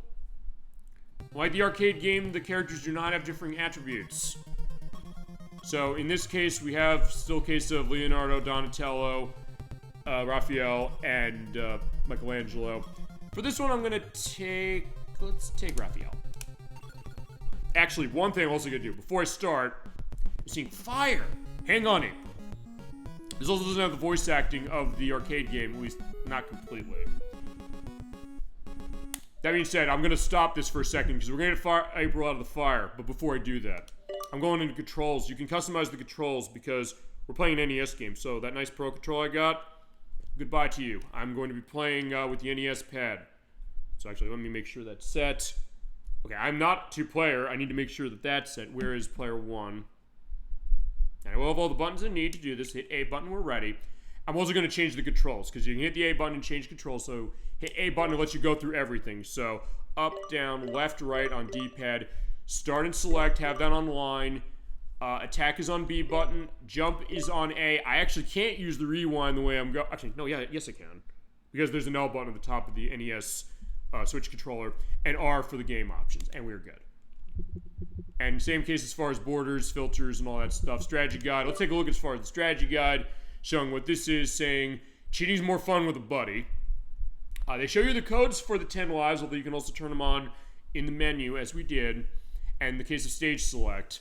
And I guess they also have references of sorts that are not copyright infringing with Pizza Hut, as you're seeing over there, saying that want to have it all, press BA, up, down, BA, left, right, BA, start for 10 lives and stage select. Truly the meat lovers pizza of codes, because remember, that is a case of Pizza Hut. They do have their lovers line of pizzas, where they have like meat lovers, veggie lovers, and pepperoni lovers, amongst many other cases. And other references to Star Trek there, going where no turtle's gone before, and cats have 9 lives, but turtles get 10. Or I'm also thinking of like an anti-smoking ad case that I think was going to Cats, the musical by Andrew Lloyd Webber, where it says like, cats have 9 lives, humans only 1. Why should they smoke? The guy's like, yeah, no, don't smoke as far as that. And I guess also, as we're pointing out, I may as well mention this, was it? Cartoon All-Stars to the Rescue from 1990, I think it was, that actually did have Michelangelo from Teenage Mutant Ninja Turtles involved in cartoon cavalcade that was all about, remember, all of your favorite cartoon characters coming along and saying, no, this is an anti-marijuana cartoon case, with a smoke cloud that's, voiced by, I forget his name, from Patton. Christ, why the hell am I forgetting his name? George C. Scott. It's like, yeah, I should remember him as far as that. If you've ever seen Patton, you should. It's wonderful. Or Rescuers Down Under, of course, he was the villain in that movie. But he was also the villain in that cartoon, saying, like, his argument of, like, why do you use marijuana? Saying, why just smoke? It makes you feel good. It's like, well, that is usually the idea of what you would use to kind of convince somebody. But then again, it might be one of those things like, well, what do you mean by that? And also, it's worth pointing out, Splinter's saying this. You're playing the Japanese version, I love that touch, saying you're going to need different codes for running the 10 Lives case specifically. And also, if you're doing two-player, make sure you hit select before start when you input these codes. But remember, Raphael is cool but rude, says, I hate these guys. I don't have a tip here. I just need to vent. And also, you're seeing a unique enemy that is not in the arcade version of it, the A6 Annihilator. We will have that going along as we go. In fact, there you go. Release date of December 7th in Japan, and December, date unknown, in the US. So, let's go. Okay. So in this case, same deal as far as how it goes. Just moving left and right and beating up enemies. And in this case, you hit A and B to do the attack as far as that. That is still a one-hit kill. In this game, the jump kick is actually much more useful than it even is in the arcade game, in all honesty. And in this case, if you get 400 points, you get a life. As to the way we ran the other one, I didn't even get a chance to get that far. And actually, it's worth pointing out, part of the reason we're going to be able to do it on this one is actually, this game is longer, not just because of the fact that they have extra levels, but that's definitely one reason, but also because the levels are elongated. You're seeing, as far as how I'm going along, I basically was almost done with the first level in the arcade game, but on NES, not quite. In this case, you have the, the bowling balls, the cannonballs coming through. They're the Foot Clan soldiers. There are more of them in the sense they'll keep coming along. They do some nice remixes of music as far as this. Actually, I want to see. Did I take down also who did the music for the arcade or the NES version? Actually, I guess not. I mean, we'll see when we get to the end of this. Also, believe it or not, despite what you might think, the NES game is actually quieter than the other one as far as the... hello, we said the Worthing Dodge. So good to see you tonight. We're playing Teenage Mutant Ninja Turtles 2, the arcade game for NES. We played the arcade version, the original arcade version already. As far as this, for our second chance for July. As far as it, having a good time tonight, and we're using the Teenage Mutant Ninja Turtles Cowabunga Collection for Switch to play this. So good to see you tonight. Feel free to let your memories flow on Teenage Mutant Ninja Turtles. Hope you're doing well, and hope you're having a good night so far. As more than anything, I'm kind of really showing off the differences between both of these editions. The arcade game, and then also seeing what happened when they brought it home in 1990 on NES. Yeah, as far as my experience is going to that quickly, it is the fact that I played the arcade version sort of back in the day, but honestly more when they ported to 360, and then later when this collection came as well. Oh, I don't know if I told you, but I used to be Maron the Suika Dodge, but I changed my name. Okay. I mean, I didn't notice that idea as far as that, so fair to that, but it's good to see you for sure. Hope you've been doing well, and having a good night as is. And also, what your background might be on Teenage Mutant Ninja Turtles as a franchise in terms of games, or also in terms of the TV shows, the movies, the comics, everything, which there's tons. And definitely other cases we can get to as far as this franchise when it comes to showing off for the show. Especially within this Cowabunga Collection, which if you've not picked this collection up, I would recommend you do. It is very good, with a lot of different games in it, a lot of games that in some cases cost a lot of money, and also very well ported by digital clips. Definitely love what they do when it comes to their classic game compilations. This is definitely another winner from them. Now, also interesting idea with this one is getting shell-shocked, getting punched in the face. But getting an interesting idea of what happened when they ported this to home, because as I mentioned before you jumped on, yeah, it's something that they didn't port this often as far as straight for arcade for a while. Actually, it wasn't really until 2004 out. So honestly, this franchise is unknown to me aside from the 2012 show, which I watched almost in its entirety. Yeah, that was the Nickelodeon one. Yeah, actually, it's interesting.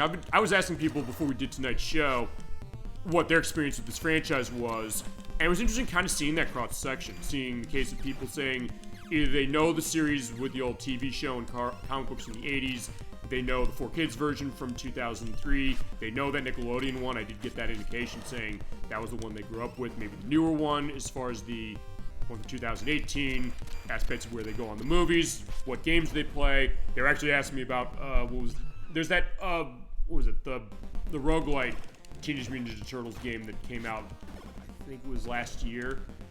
I don't know how that is. I was curious as far as that, saying, hey, they're rogueliting this franchise, what about that's going to be like? And even some of the newer movies that came around, like I know it was Mutant Mayhem was the one that came out a couple years ago, I think. I was pretty good, but I never saw it. As you're seeing a Rocksteady. Yeah, he has a gun, as they mentioned in the strategy guide aspect they give here, which is a nice attention to detail of old stuff like Nintendo Power and things. He can shoot in the air, so that nice jump kick might not necessarily help out that much. But if you go down enough to try and avoid him doing that, we should be good. Although I will say, full disclosure, I did not play this version of the game growing up, and I also actually didn't play it until this collection came out, as was the case. That was the other reason I picked this collection up. There are tons of games in here I don't own, and some of these go for a fortune, like Tournament Fighters for NES. That game's like $400, so it's $40 at a collection that has that and all these other really good ones. You bet I want to have that. Except I'm getting myself kicked in the face by Rocksteady, but yeah, we'll be okay. And it's interesting to see, as I mentioned, the idea of porting down an arcade game without, but he is dead.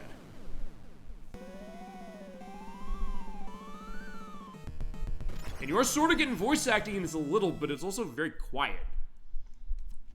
With the screams of April O'Neil as the case. And actually, the other thing, so thank you for mentioning the idea of the 2012 show, because even the idea of how do they represent characters that were seen from the beginning, saying, well, with this game, so this is based on the 1987 animated series, the idea that she has the banana raincoat, but then the other one, she has kind of like the red hair with the 4Kids version, and also even the way she's kind of looking a little more athletic in the 2012 one, and also sort of with the 4Kids one a little bit. There's the TV saying, help, help! Yeah, tonight I dined on turtle soup. And I'm also dining, I guess, on Foot Clan soldiers. And like the arcade version, you do have the same aspect going on, hitting the, what is it? Yeah, hitting the fire hydrant and knocking them into the water. Knocking the water into them and hurting them.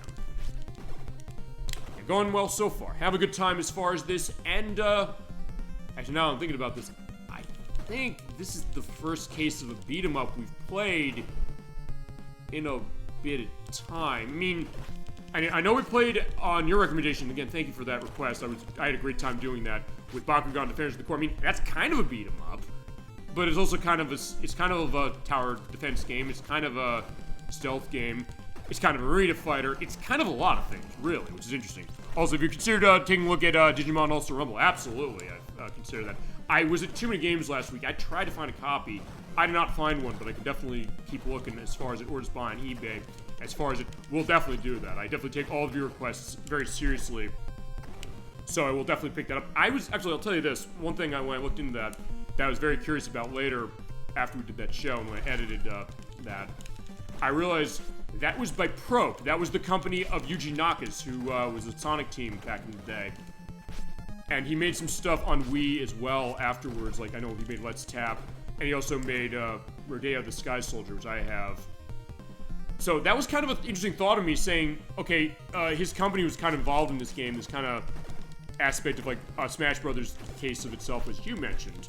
I'm also looking for Digimon Racing. I think that's going to be the April Fool's Day game for next year, only because, honestly, I don't know if it's a good game or not. I think that might be a good place to go. I mean, as I said, where do we go from Plumbers Don't Wear Ties? Plumbers Don't Wear Ties is a case where that was maybe hitting rock bottoms. Like, where can we really go as far as the thought of, do we do a bad game on that weekend? It's like, well, not necessarily. Maybe we do find something interesting. And as far as Digimon All-Star Rumble, I'm curious of what I saw, and also a representation of Digimon, because it's one of those things where I don't have much familiarity with it. I know people who've been on show who have, Nocturne being one of them, as far as knowing it a bit.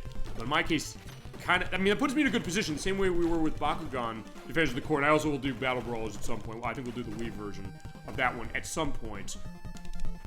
And I think, if nothing else, that's something I've found really interesting when it's come to... We talked about this a little bit last week when we did Desert Demolition starring Roadrunner and Wile E. Coyote, which is the idea of licensed gaming, well, back in the 1980s and 1990s, but also, what is the idea of really representing a franchise and representing it well? And I guess also, where does it really connect with people? In fact, I know last week's show, Dolly Finn was in chat, and she was mentioning the thought that she loved aspects of Looney Tunes and the idea of how they're representing that. And you were mentioning with Bakugan, saying, hey, I remember watching the show, I love this series, I like this game, I like the way it's kind of reflecting the idea of what the series is. And when I watch the series, as we have Bebop, we're fighting here, same case as an arcade, except he is a little smaller and flickering a little, but not too bad. Something of saying, that kind of brought me back, I remember this, and it's one of those things, I really kind of have loved going through games based on licenses that I might not know a lot about. Even, I mean, there's stuff I do, yes, but still, and I don't necessarily know a ton on Teenage Mutant Ninja Turtles either. I just played some of the games, seen some of the TV shows, and seen some of the movies. But a case that I think that's something that I find really interesting to see, understanding people's stories of gaming, but also of animation. I've actually played a lot of games based on animated series this year, as I've noticed. And getting a sense of like, what idea of like generational gaps of people kind of discovering some of these things, and then also what are the things that they stick with or sticks with them the most. And in that case, it's something that I really kind of appreciated that. And also, as I mentioned, the viewer requests kind of go to that because there's a lot of games that I would not have known about. I might not have played right away if not for all of you saying, oh, I like this game, I would like to see it. And it's like, yeah, sure, let's do it. You're taking time out of your life and saying, I want to come to this small show. And I take that very seriously. It's like, you know what, you want to see something? Sure, let's do it. Why not? I mean, maybe other people won't show it. Maybe they think, oh, I don't think there's a justification. So it's like, I don't care, I want to show it. I'd like to see what it is, if nothing else. I guess in a selfish way, it's maybe giving me an idea of what do I, more understanding of myself as far as either the franchise the games are based on or games themselves, but also giving you what you want to see as he is dead. By the way, I found a mint condition copy of the game for $230 and some used copies for $30. That's of Digimon All-Star Rumble, and I guess it's the PlayStation 3 version. Which, as far as the used copies, I think that's consistent with what I've seen as far as how much they run for. Because it was not one that cost a lot of money. Actually, that's a funny thing I noticed. Because I was looking around as far as that, because I know that there's that new Digimon Cyber Sleuth game that's coming out this year, which is by the people who made Wild Arms, who developed that, or developing it as well. They, and I was looking back and I was realizing, okay, yeah, that Digimon All-Star Rumble is not a game that goes for tons of money, but I realized the Digimon World games on the PlayStation, some of those actually cost a lot. I was surprised. When did these things go up?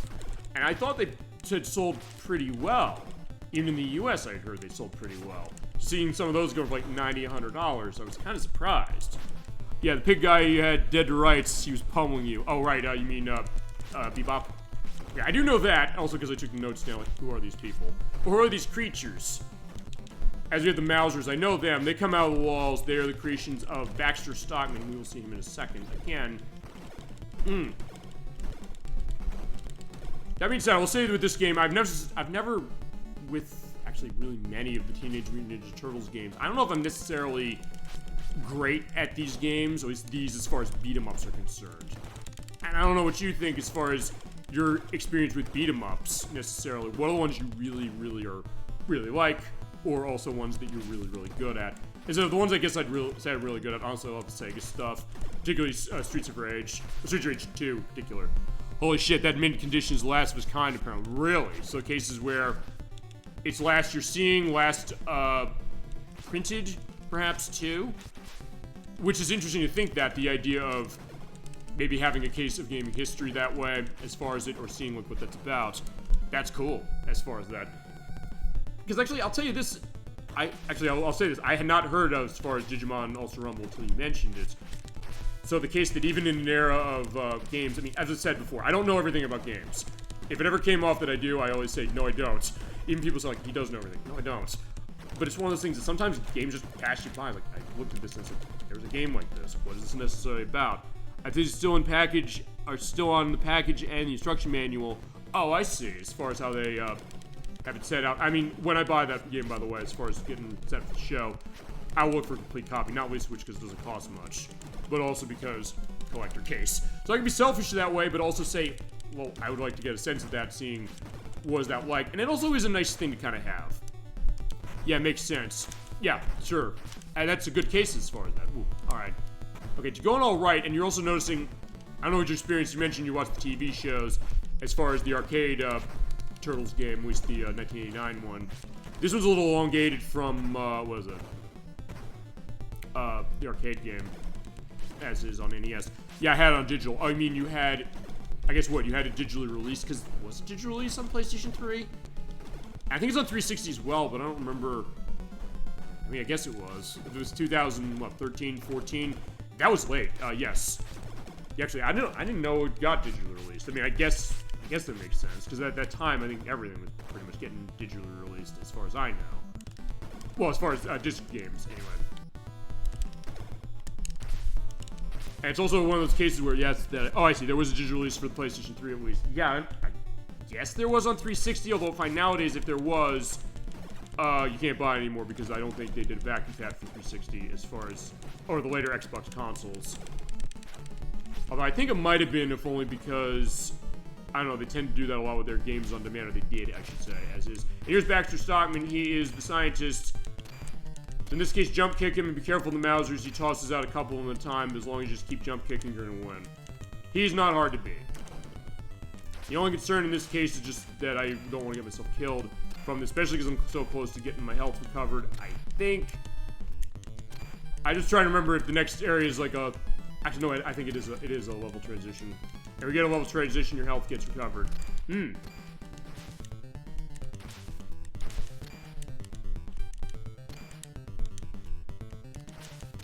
get this great music as far as that. You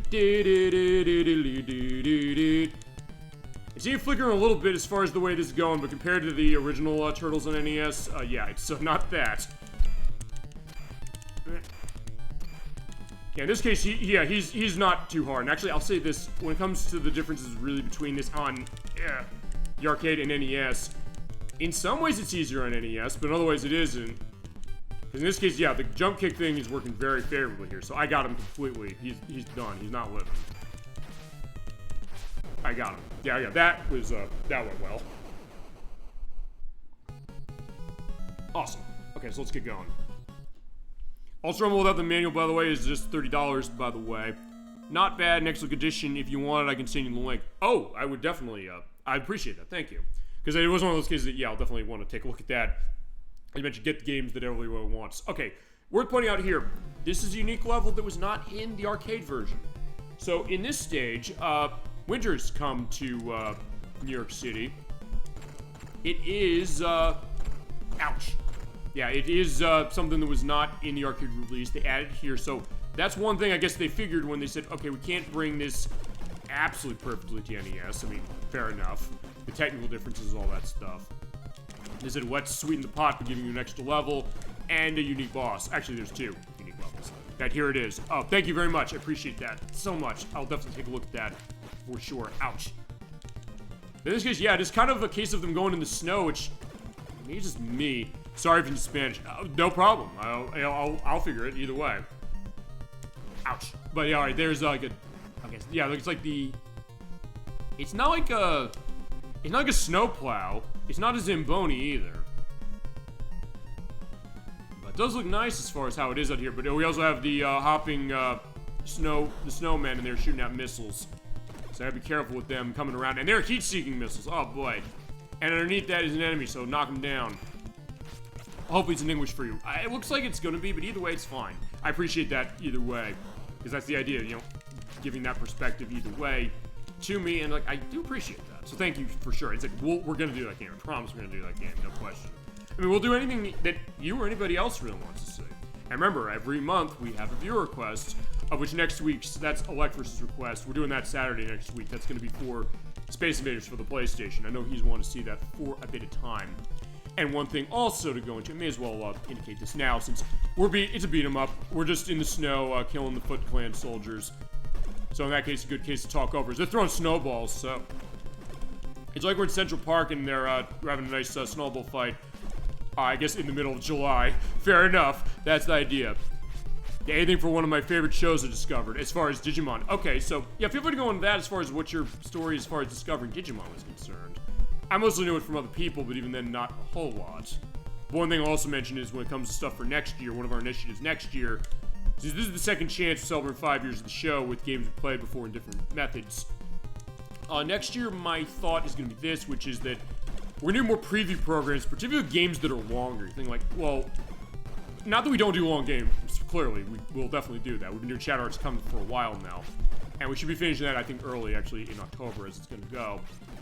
But I figured we should have cases where, when they're long games that have been on the docket for a while, and also, I don't know how to scope them, I think we'll have a preview show saying, hey, I want to give these games to people that they've asked for, cases I've wanted to show stuff off. I mean, I want to show off Skies of Arcadia from Dreamcast, get a sense of what that is, so this seems like a good excuse to do that, amongst other stuff. And then, I think part of that's going to be saying, how do you, chat, anybody, as far as that, how do you want to see some of these games delivered? As far as Digimon All-Star Rumble, I don't know if that's a case where it's a long game, or how you want that scoped, what you want to make sure we show off on it. And that's going to be, of course, your indication as well. I might still ask that around saying, what's the best way to show this so we maximize it the way we did with Bakugan to finish the core? And we came with a good way as far as showing that game as far as it. I'm so surprised there's only 2 parts, but either way, I had a wonderful time doing that, and a game I wouldn't have discovered without you, so I appreciate that. But that being said, we'll figure that as far as anything, and I guess we could show like one of those Digimon World games, assuming it's a case where I can find them. And I'll show the racing game just because of that, but I also we'll show the All-Star Rumble. Definitely, no question in particular. And I'll do that as its own case. I won't necessarily use that for like an April Fool's Day thing, even though I don't know. I think the Digimon racing thing, that's come up a couple times, not just by you, but just by a lot of people saying, joking perhaps if it's not a good game, but it's like, you know, I don't know, is it? Even looking online, I didn't get a sense of seeing people like, do they hate this game? Or do they like this game? So I don't know. It's one of those things that I'm not sure. Is it good? Maybe it is. Maybe we find a diamond in the rough. And sometimes that's what I think I've realized. Even like Bakugan to finish the core was well received to a certain extent when it came out, but something that after we played it, I realized, yeah, this is a really nice hidden gem of that era. No question. I'm very glad to have played it. And in some ways, it's kind of a game I never maybe knew I wanted, even not knowing the franchise that much compared to you. Alright, this is one of the new bosses. This is Tora. He's controlling the weather. He has that little orb over there. So in this case, he's come to town. He has the ice ball he's picking up. So yeah, in case, make sure you jump out of the way or dive that way. He's also, I'm doing an okay job of avoiding getting hit by him, which is surprising. It kind of was like the biker jacket a little bit. Actually, I'm also surprised I'm doing as decently as I'm doing, as it is. And one thing I will say, I am using the 10 life code, because I'm not good enough at this game in order to be able to do this without taking a hit. I will show, actually, at the end of this play, a little bit of an indication of that as I'm getting myself punched in the head. Ow. In this case, I can't use the jump, the dive, or the jump kick, I should say. But yeah, if I hit him, go downwards diagonally, he's not quite on the same plane, so he won't hit me. In that case, he did. So I'm coming out ahead enough. Whoop. There we go. Okay, now I'm playing this right. In that case, I can also show up the watch mode just to go into that idea a little later, just because it's something curious. Alright, but he's almost there. When he's flashing yellow like that, it means you're almost at the end there. Ouch. Okay, maybe I'm in a better case of this, because when I was doing practice last night and today as well, my lunch break at work, I said, you know what, am I going to be set for this one? I mean, I knew the arcade game. I can do that one fine, no problem, because I played that one probably the most of any of the games in this series. Ouch. NES, I wasn't completely sure. But alright, I almost got him. When he starts flashing faster, we almost have him. In this case, just keep doing that. There you go, got him. Okay. Yeah, my story is this. It's a long one, but the first stop was watching Digimon Frontier and Data Squad, as well as playing Digimon World Data Squad and Digimon Rumble Arena 2 for the PS2. Those are two underrated games I'm very fond of, and spring has come to New York City. Let's see.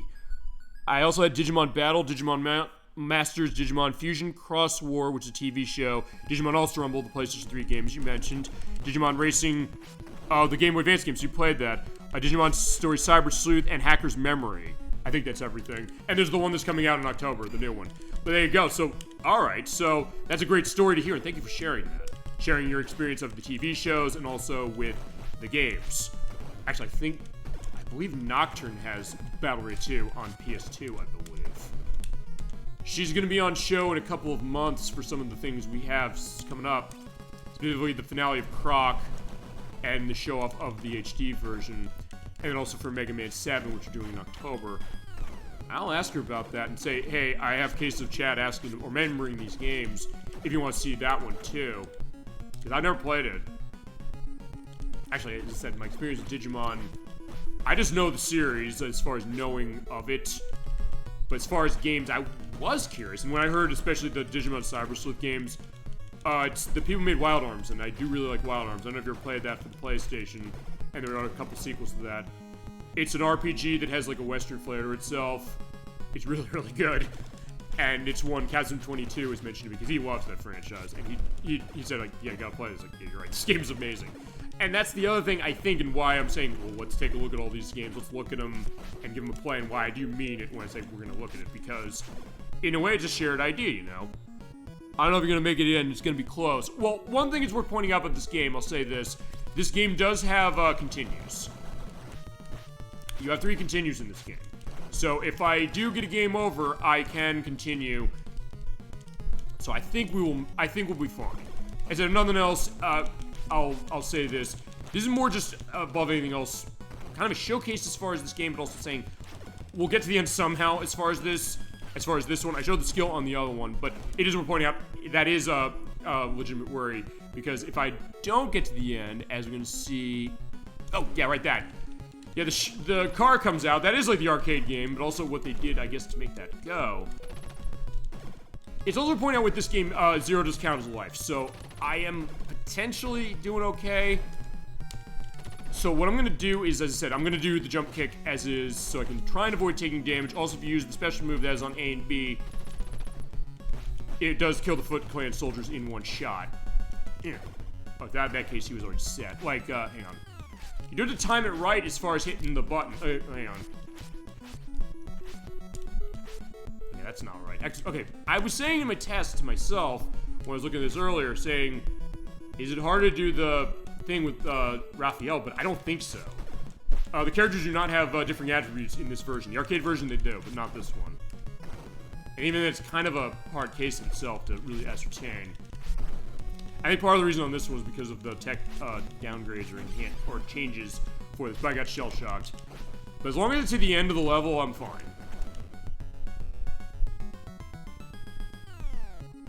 Ow.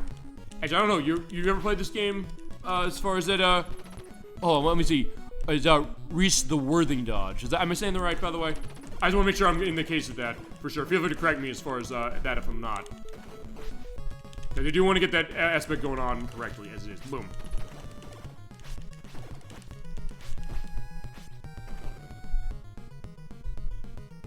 So far, having a good time as far as that, but where is more Foot Clan soldiers guy? I want to use the exploding barrel. There they are. Come right out. And they get out of the way, because if they're close to the vicinity of that exploding barrel, they will get hurt by it and die.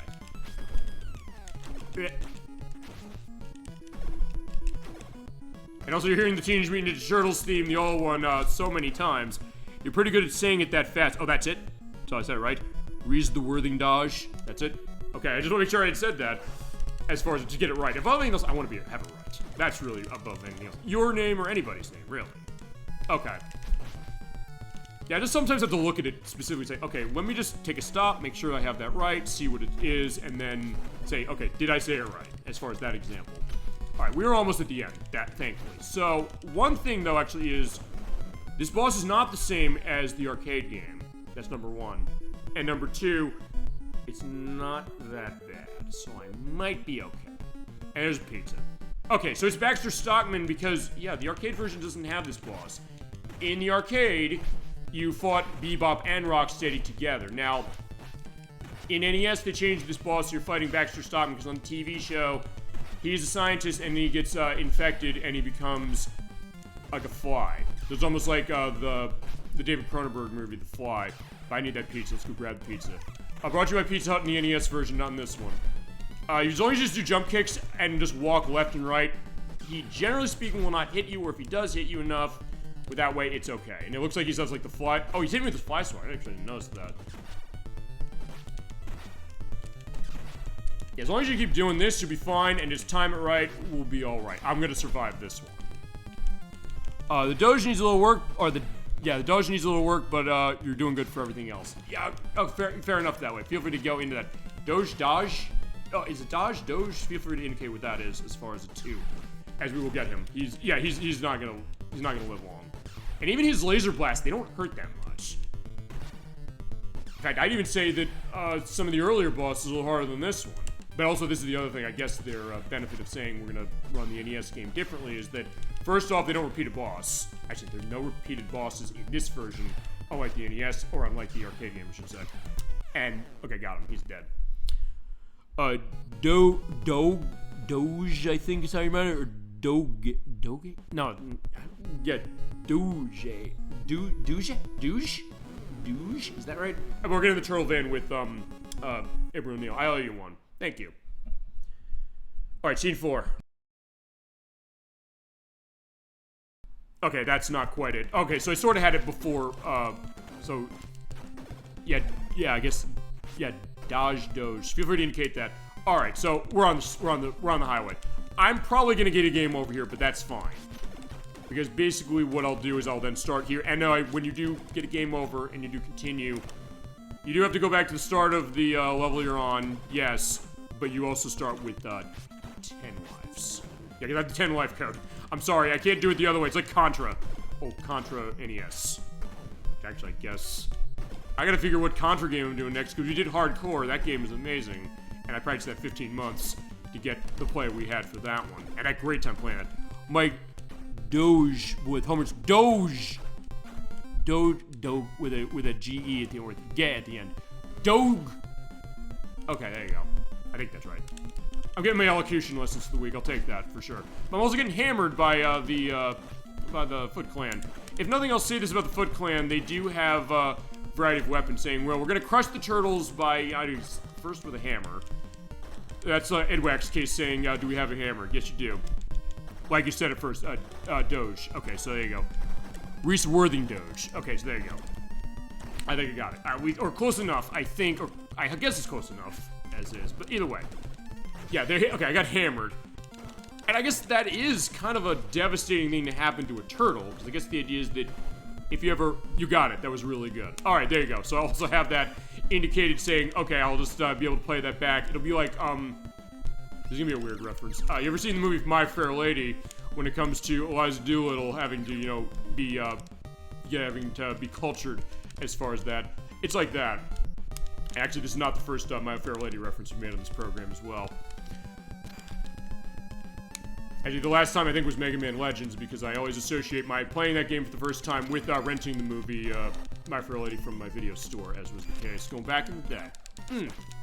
And that's the other thing, going back to a lot of the things we talked about so far tonight, the idea of what is the show really about? Because last month has been about 5 years since it started. I just started, as I mentioned, a couple times. I don't know if I've actually mentioned, if you've been on the shows, I mentioned this, but I'll indicate it now. I started because it was 2020. It was when COVID was around. A lot of people locked down. I had to go into work, and as far as what I do, or I'd started to go back into work as it was the case that I love hanging around with friends and family, just kind of playing games, talking about things, kind of going into memories of things we have, and I guess sharing of experiences we have, games we have as well, things we like, as far as that. And I said, you know what, I have tech equipment. I want to do that for a show. I want to just show the stuff I have. I said, okay, that was simple. Let's just do that. I'll do it each week, just pull some stuff out. People came by. They said, hey, we like what you're doing. We like kind of getting into discussions here, sharing my memories of games as far as it, or things I like. And so I would love to see this. I don't get the sense people remember this. I said, okay, you know what? Let's do it. And I said, it just is this kind of thing that I've come to most every week, with a couple exceptions, of course, every so often, saying, let's take a look at what we got, let's play games. And I said, You know, when viewers are coming in saying they want to see stuff, let me give you what you want to see. Let's play some of the stuff that maybe people don't remember, or maybe I've never played. I mean, I don't think it matters necessarily that I haven't played it, or maybe if other people haven't played it. If you've played it, somebody out there's played it, that's all that really matters. And so in that case, you can drive the show. We had that when we did Bakugan Defenders of the Core. You know that game very well. You know that series very well. So at that point, it's a perfect case of saying, coming by and saying, I'd like to see this, and saying, I know all about this franchise, I love it, giving you information about that game that maybe hasn't been well documented, like grinding money at the end of that game, which was something I used for the purpose of finale, for getting everything unlocked. That worked really well. And in that case, kind of just being, as I mentioned, this kind of casual hangout at the end of a week, saying we're going to look at a bunch of things. You never really know, in some ways, what you're going to get on the show. Even in my case, I don't know what I'm going to get on the show. I can say, oh, we're going to play Teenage Mutant Ninja Turtles tonight. I'm going to probably have to start this level over again, which I'm fine with. But also saying, I don't know who's going to come by chat. I don't know what we're going to talk about. I'll have some things as far as notes I might want to mention, but other cases where maybe I won't, maybe I will. I got hammered. I'm going back to the start of this level, but it's okay because actually one thing is when you get 400 points in this game, you go to life, and your points do not reset on a continue. So you're all set. So we're pointing out Digimon All-Star Rumble has a very big list of combos and weird tech, which makes it really interesting. Yeah, because you mentioned it's kind of like a... You mentioned it's almost like a... Am I right? You said it's almost like a Smash Brothers-like fighting game. Because it's interesting, there were games that kind of went the Smash Brothers direction, but then also thinking, what can they do as far as mixing the license around? I mean, even Teenage Mutant Ninja Turtles did that. Because there's Teenage Mutant Ninja Turtles Smash Up, which is on Wii and PlayStation 2, which actually... It's by the same people who made Super Smash Bros. Brawl. It is Game Arts. Who also made the Lunar games, and also made Grandia, and they also made Powerful Nail. They made they made Smash Bros. Brawl on Wii, but they also said, let's put Teenage Mutant Ninja Turtles into it. And then Yuji Naga's company from years after Sonic Team, or after he left Sonic Team, I should say, said, let's make a game like this ourselves, or have another fighting game against other cases of Digimon with games like Rumble Arena, because I'd heard about Rumble Arena. Ouch, just get hit by that, I guess that, I don't know, convertible. No, it is a convertible. I was thinking of like a specific car to think of, but I couldn't come up with one specific. But even that thought, and because we mentioned this last week, going back to the idea of representing a license well, saying, okay, as I got an extra life. Because if I have 400 points, you get an extra life, and since my score did not reset on a game over, you can take advantage of that. The thought of saying, well, with Digimon, there's an expectation of maybe doing a fight. But also then, how does it deliver it? And same with something like Bakugan as an example, or even Teenage Mutant Ninja Turtles. Saying, what do they do to kind of differentiate that, make it interesting so you want to keep coming back to play it, or even come back after maybe having not played in years, or in my case, never having beaten this game, because I only got it with this collection. It switched in the sense it's 2D fighting the way Smash Bros. Is, or is a Smash Brothers-like environment for a 3D arena fighter system that made it kind of weird, but when you play it, you'll understand what I mean. Okay, because yeah, let's at least go into that, at least as a little bit of primer, if nothing else, before we get to that point, or again, when I get a copy of this, which is, well, since Smash Brothers, which we haven't shown Smash Brothers at all on the show yet, and there's the rumor it might be coming out on Nintendo Classics for Switch 1 and 2, we'll see if that turns out true.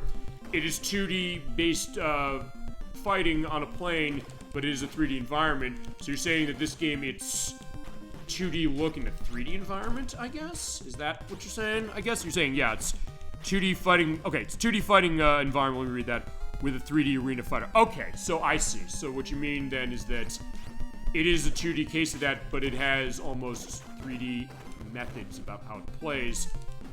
I mean, I guess, let me think about, let me think about this of other games like that I've, similar, tangential games that I've known that are kind of like that. I know there was, I don't know if this is an analog of this exactly. Oh, there was Onimusha Blade Warriors that was on the PS2 from Capcom. That was like a Smash Brothers take on Onimusha. Why? Isn't that like a mature-rated samurai franchise? Which, yes, it is. But I think it had stuff like going in and out of the background, which in and of itself almost reminds me of a lot of the SNK games that do that, like the lane system of, if you ever played Samurai Showdown or Fatal Fury, which do that. I don't have the new Fatal Fury, City of the Wolves, I still need to play that. I don't know if that has a method like that. And I guess then, well, okay, this is not exactly the same thing. I'm also thinking of a lot of, I guess, fighting games based on like animated series and animes of the 2000s in particular. Okay, what I mean with what I said is that it has to do with other prequels which were 2D. Oh, I see. You're saying that the Digimon Rumble Arena games, they were in 2D, and this one kind of does 3D instead. Okay, is that right? I think I do remember seeing that of what little I've seen of Digimon Rumble Arena. And admittingly, I'll say this. When it comes to some of the games, I'll say, like, wait a minute, how do I know some of these things?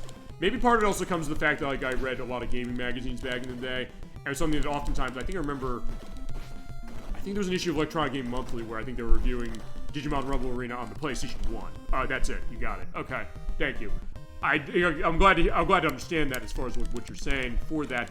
And that's interesting to think then about that, because I'll say until you mentioned this, and even with the word Rumble being in the title, I don't know if I ever really associated those two Digimon Rumble Arena games. I don't know if I ever associated All-Star Rumble being a sequel to those, but that's, when you think about it, something very interesting to thinking.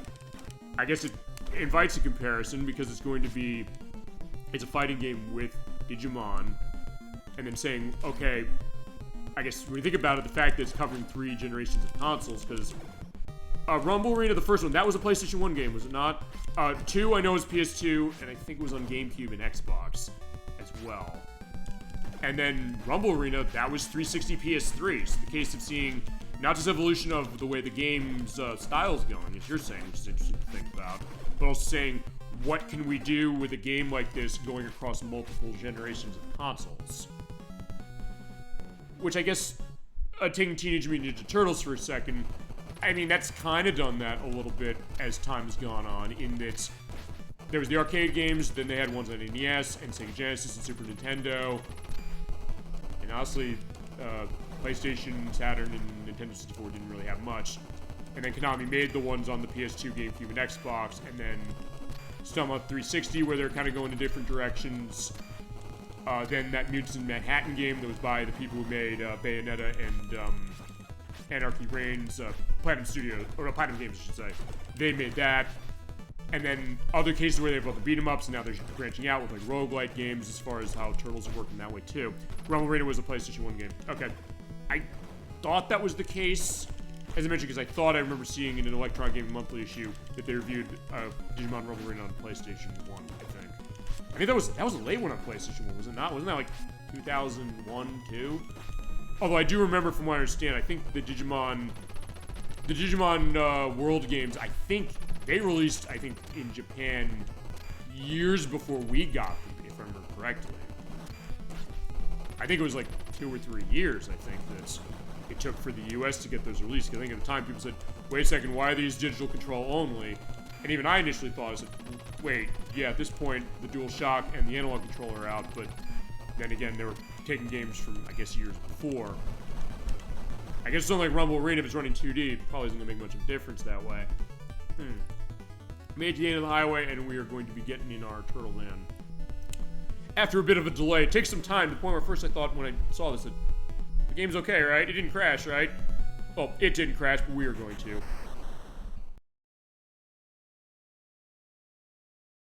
Okay, stage 5, let's bust this joint. Yeah, we're going to the secret factory. And there is Splinter being taken away. Actually, on NES, it's usually looking at him that way. He almost looks like a cat or something on his back, like shaking its feet to try, like, yeah, get me out of here. Which is interesting to think about against it on the arcade release. Yeah, in this case, yeah, we're also in better shape here going in. I'll say this, the fact that I've only used one continue this way, that's a good sign, because the part of the game I'm most concerned about, it's after this level. I mean, this level's not necessarily that easy, but something that in a better case than the next one. Also, because the next one, the one after this, is something that's unique to this NES release. I don't know, maybe it's also because I'm using the NES controller. Maybe that's what it is. Maybe it's the placebo effect. When I practiced this game earlier this week, and also the past couple weeks, I said, I was using the Pro controller. Like, yeah, just use the Pro controller. It's an NES game. I have the NES controller for Switch. We gotta use the NES controller for Switch. I have to be right about this one. At least for this case. I'm like, okay, fine, well, this is how we're gonna play. Same as far as something with, well, in the case of, like, Digimon Rumble Arena. Fine, Digimon Rumble Arena, that would be on PlayStation. That first one, because that was what it was on. And for All-Star Rumble, I'd be on PlayStation 3 anyway. Alright, there are the lasers that we saw as far as the arcade game. I believe in this one, the enemies can get hurt. Oh no, they can't get hurt by them. There's something they get hurt by, but not that. I'm also doing a better job avoiding getting myself, shocked by those things. Makes for great animation, but it's also something that I don't necessarily want to have that happen. We're going okay. Whoa.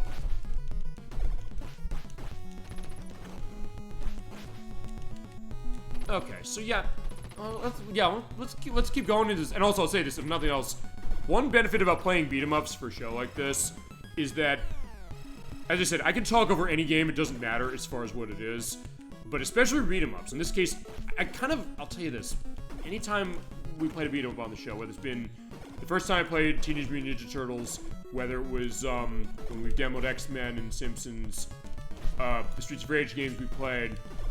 I don't know, sometimes I get into like a zen when it comes to some of these things. Saying, I'm just hitting buttons, I'm kind of just able to focus on this, while still also get a sense of, okay, I'm thinking at the same time saying, let me slice the Foot Clan soldier as he comes along here, and also go into like a chat discussion, but also things I'm thinking of as well. So nonetheless, these are actually some of the best games to talk over. Because you are getting the experience of what this is. We're not ignoring the Teenage Mutant Ninja Turtles game that's on the screen, or games, as is the case. But also saying, yeah, I can go into other things, and then go into other aspects of what are representations of a license, and also, I guess, thought of other things you want to see, and also where games like that will fit in a license well. And I guess with Digimon, as far as I understand, it seems a lot of those games seem like they make sense as far as the kind of licensed games that they are. Saying we're gonna have fighting case, we're gonna have like an RPG-ish world case, and this is an enemy that I think is unique. Oh, it is unique to this version.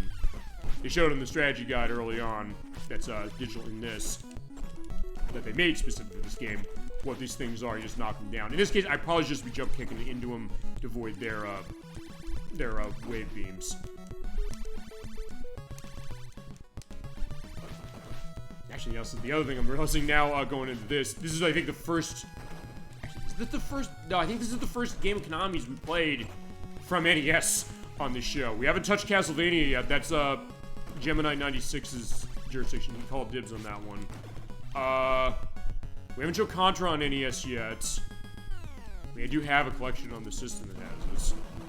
I think other things. I haven't played The Adventures of Bayou Billy yet. I have that downloaded on Wii U Virtual Console. Other things that Konami's doing even have on this. Actually, I don't even think I own anything physically for NES that's by them. I think I just have them in collections, if I remember correctly. There you go. Okay, gotta get out of the way. Although, unlike the arcade version, the explosion radius is not as large. That's something to be said about that, too. Whoop, whoop, whoop. Let me think about that. Going back to the Konami thing. Yeah, Contra, all the Contras. The Turtles games, they're in this, and also we have a, yeah, we have this coming up for the, robot thingies. They're flying around. Again, jump kick them, same deal. Let's see. I said I have Adventures of Bayou Billy, Contra, Contra 1 and Super C on collections. Isn't there another one? I mean, I guess Kid Dracula from Famicom, that's one. It seems like it's mostly going in those franchises. And we haven't done Top Gun on the show yet from NES, which we probably should do, but not before I do Turn and Burn No Fly Zone for Electros. I picked up a copy of that one a while ago, or a couple months ago, as is the case now. And that, you said that is like Top Gun from NES if it was like a Super Nintendo game. And it's like, yeah, it's got a point. It seems like it's pretty well designed as far as the kind of thing it is. Yeah, so I mean, if nothing else, we are breaking a boundary this way of saying let's play an NES game of Konami's for once. Although it's not even Konami's, it's their shell company. Fitting for Teenage Mutant Ninja Turtles, I'm realizing, I guess. And same also going back to Digimon, in case we haven't shown that franchise yet either. And that's the other thing I think I realized, especially after the last week's show, although I've thought this, I guess, a lot anyway, based on how the discussions go, as we have cases of franchises we can show in games. How many times have we said, oh, I reference a franchise, or somebody else does hey, there's a game based on that, let's show it. I can think of like a couple I've talked about tonight alone, but kind of getting a nice reflection of that, saying, what can we do to show it, and then bring people in saying, I love this franchise, or maybe I don't know much about it. And there are a couple cases of that we're going to have in November for the Delisted Xbox Live Showcase Volume 2 we're doing. Next, outside of that, let me think about this. Actually, I think after tonight,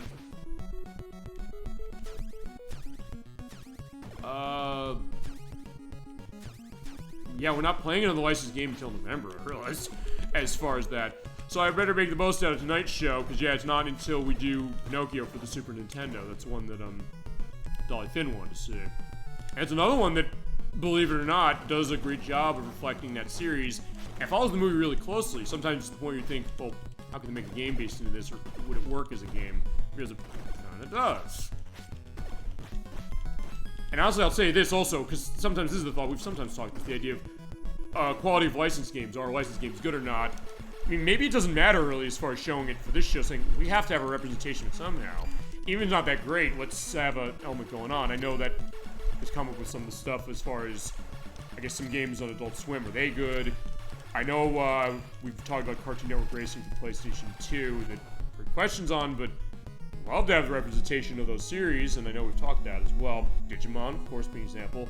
And there's Splinter, but it's pizza time. Let's grab it. Alright, so same case as far as Lieutenant Grantor. He works the same way in this as he did on the arcade edition, but as long as you're still at the bottom, that way you can hit him, and also be careful of the fire.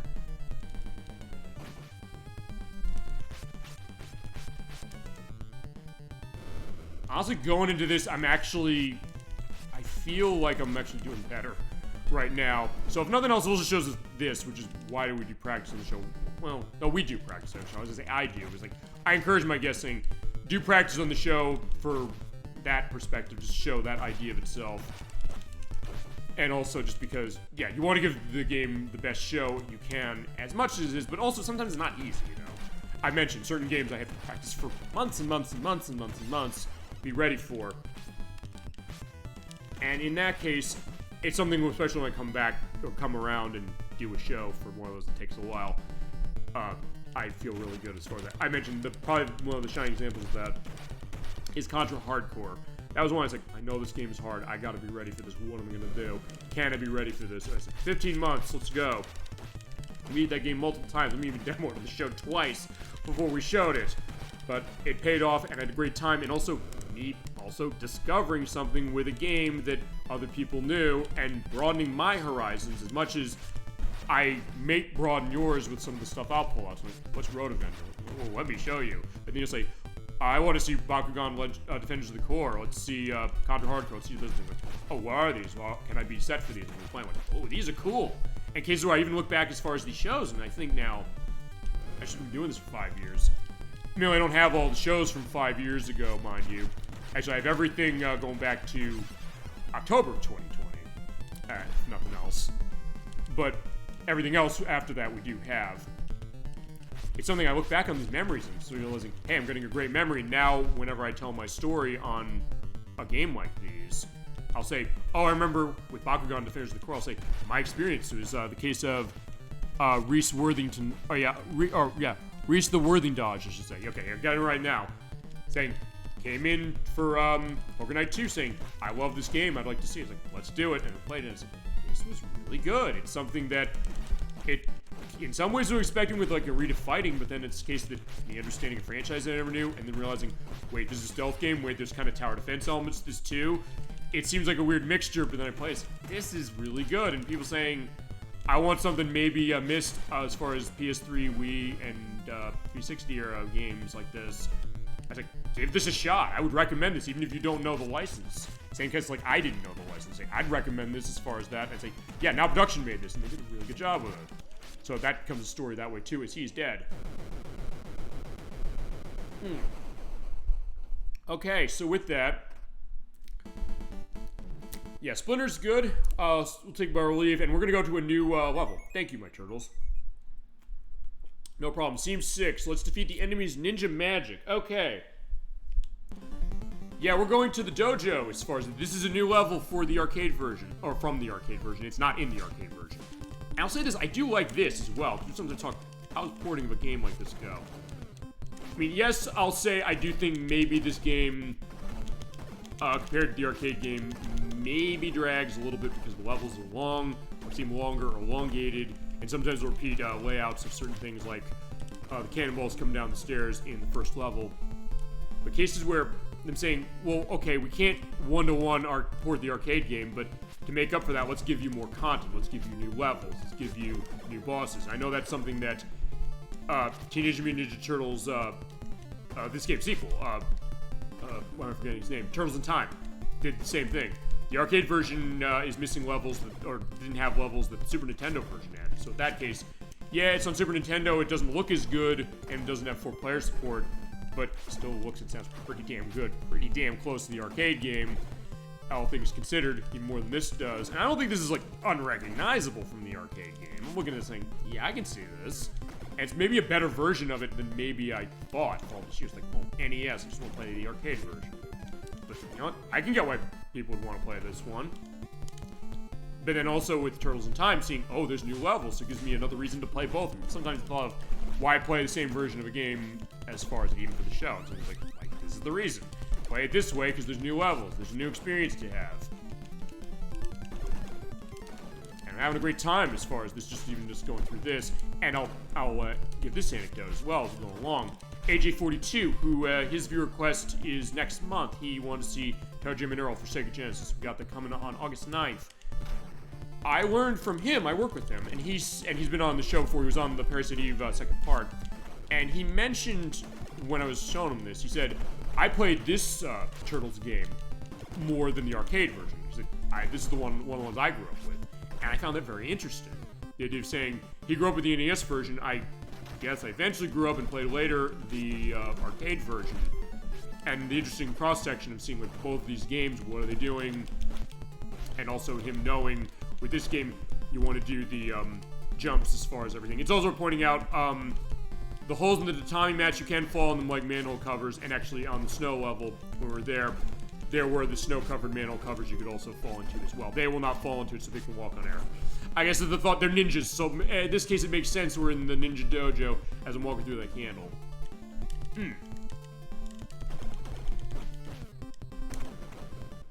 Actually, I gotta... Actually, wait a minute.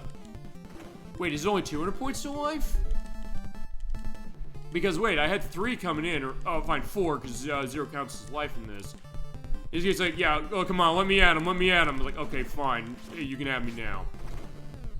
But I had 3 coming in here, so I guess I got another one. Maybe it's 200. I thought it was 400. Okay, I could do an edit on that, or I could say, I have a collection as the instruction manual. Let me look at the instruction manual when we're done with the show. Because we didn't look at the instruction manual of this one. I looked at the operations guide for the arcade cabinet of the other one. But I think you could do that, maybe, depending on how short this goes, maybe I should... I'll think about that. Do we toss something else in? Maybe another Turtles game? I mean, I think I'll end on Big Apple 3 AM from Turtles in Time. Ouch. As in this level, you have the bamboo punji sticks coming up, and they are hard to avoid. Even when you jump. Ouch.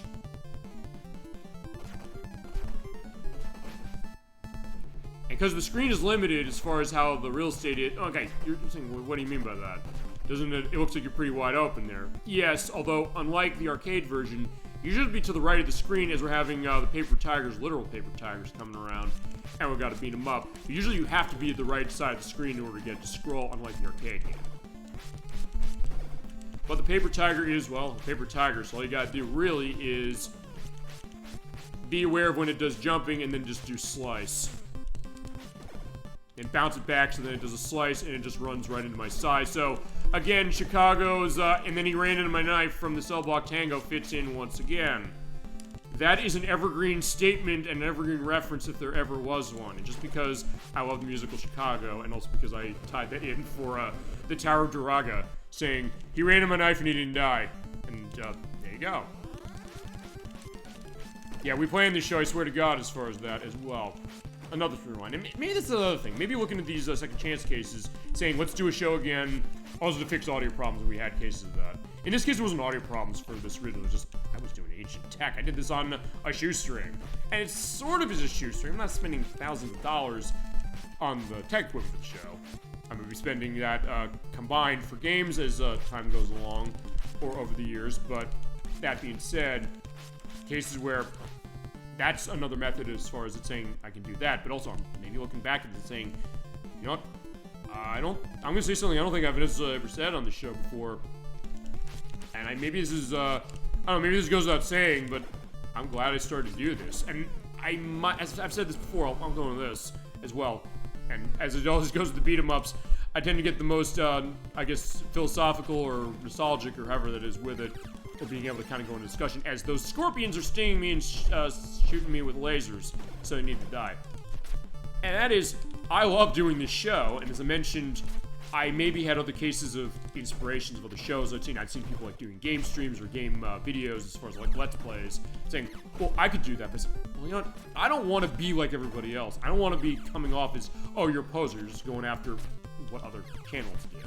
Because I've watched stuff like the Super Gaming Brothers, but I'm also realizing, well, what do we do that they don't do? Like, I have people in room for show as far as things like that, and people control game, yes. I have these weird offbeat references and things like that come up to stuff with me or other people.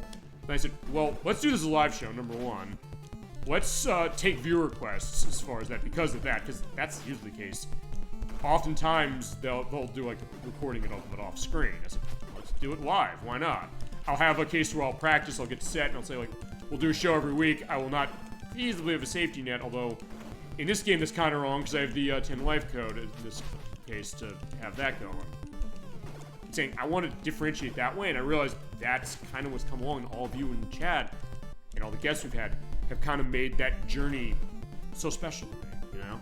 In a case where you think, well, you're just coming and playing games. True, but also something that I love doing this. I have plans for shows. I bought stuff, as mentioned, at Too Many Games a few weeks ago that I know all of you wanted to see. If I'd have found a copy of Digimon All-Star Rumble, I would have gotten it. And thank you again, Reese the Worthing Dodge, for that, as far as the link that way. I will definitely look into that as far as that. We'll get that game going, no question. We're going to play it, I promise. And that's the other thing also. When I say we're going to do something, we're going to do something. I don't ever say, like, oh, you know, I'm going to be reliable for that way. If I say we're going to do a game, I take that perspective, and I want to show that idea that I mean business as far as that. Here's where I just want to keep doing this. I always just think to myself, every game I get, unless it's a case where it's a licensed content thing, like In Excess Make My Video, or, oh, I can't show that, which I love to, just because it's hilarious, but having said that, everything I buy is like, it's like, I see it now in some ways, hey, I could show this on the show, I could have great material. It's like, what is this game? It's like, oh, they wanted this. I found On the Ball for Super Nintendo, as I mentioned. It's, you know, Alex was saying, I want to see. It's like, I've been looking for a copy. But can I find one in the wild? Not was I was going to say, no, I don't buy on eBay. As we have Shogun. He's the boss here. His head goes off, but in the case of that, it's just more of a projectile to avoid. Just slice into him. The head is not a hit point. I actually had to ask AJ42. That's like, you have to hit the head. It's like, no, just beat the hell out of him. And that's the other thing. I even like being in that position of saying, look, I don't know everything. What do I do? What do you think I should be doing to handle this? And also, how do you think I should sequence this show? Should I start with the arcade version? Should I start with this one? Start with the arcade version. You got it. I was thinking that too, but cases, let's get another idea of that. And I took that perspective to heart when we do Toe Jam and Earl in about a month, because at that point I said to him, I said, how do you want to deliver that? Do you want me to do that randomly, or do you want me to do that linearly? He said, do it linearly. I mean, I beat the game randomly, but as far as the linear take of that, I will have a little bit of a thing that, okay, this is gonna be close. Okay, got him. I'm glad I got there, at least as far as killing him before that happened, before I died and lost my last life, but we were set. And JJ42 says, like, just jump into the floor in the ceiling, or on the tatami mat, so off we go. And here's the Technodrome.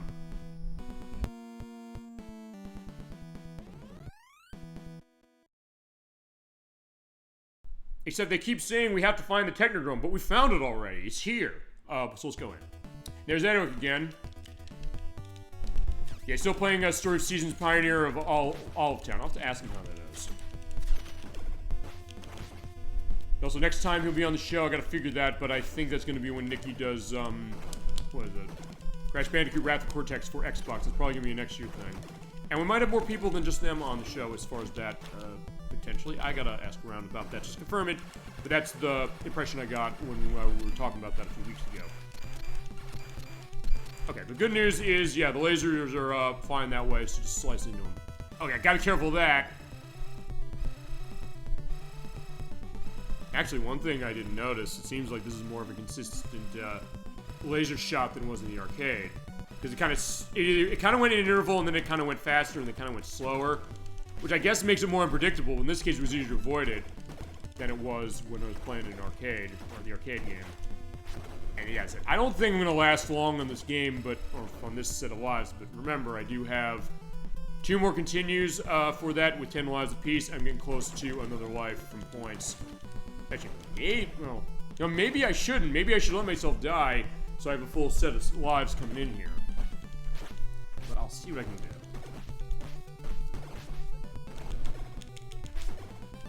Because I know in this case when we get to 800, it gets me alive. Actually, I'm doing way better at this than I thought I was going to. I thought, oh, the freezing machines are still here. And also because you are so close to the screen, it is a little harder to avoid them when they pop up. But same case, if you are going to avoid them, just zigzag up and down like that and jump. And there aren't a whole lot of them, despite what it might seem. I guess hence why it's the only one of those special skill achievements I got out of the Xbox 360 version of the arcade game. Actually, I'm trying to remember if I mentioned that much when we looked at it 4 years ago. Actually, over 4 years ago at this point.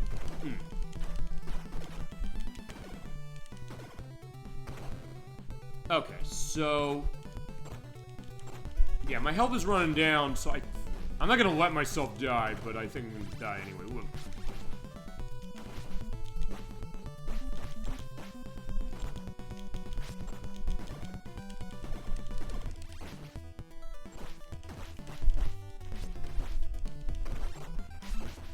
Oh, first a minute, it's like, wait a second, hold on. Actually, unlike the arcade games we're pointing out when you do die, you do not have the knockback going on, you basically just fall dead on the ground right away. Like that. Perfect. Okay, actually, that's good as far as it, but not a bad attempt. Alright, so that's game over again, but we do have 2 more continues, so we're gonna get through this. I think I'm much more confident now. Alright, so back to the Technodrome we go. And now with full lives going on and an extra life at 77 more points, will be set. And it is a point you get anytime you kill an enemy, so as soon as they die, that's when the point comes. It is not from doing hits on them. But as you do hit them, they die, so yeah, that's the idea. So if nothing else, it's almost like, I don't know, it's like Star Fox, the idea that... well, actually, no, it's not like Star Fox, because in that case you have hits for things that are not killing things. But in this case, yeah, everything that dies is a point. So how many people has Raphael killed? That's the idea. Or machines that we destroyed.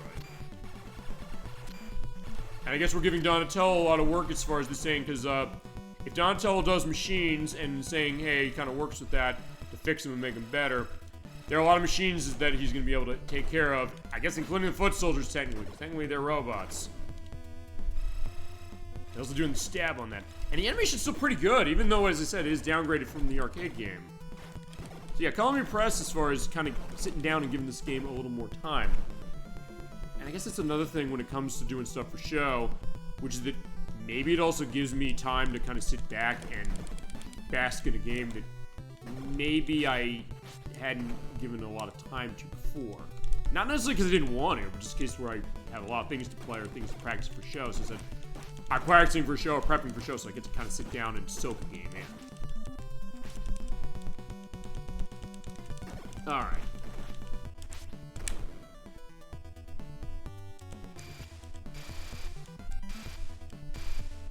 Okay, I avoided getting frozen there. I guess just put in that achievement sound as far as that, just because it may as well. I've talked that so much, I may as well give an indication because I did that on the show. It'll be a next feed compilation video case when we do that. But that's not this year. I'll mention that at the end of the show, because actually I don't know. I mean, we've mentioned it, but I don't know if I've indicated how serious was I with the fact of what we're actually going to do. And the answer is, as I always say, I'm dead serious about anything. When I say we're going to do something on the show, we're doing something on the show. And we have that coming up. And we'll go that way.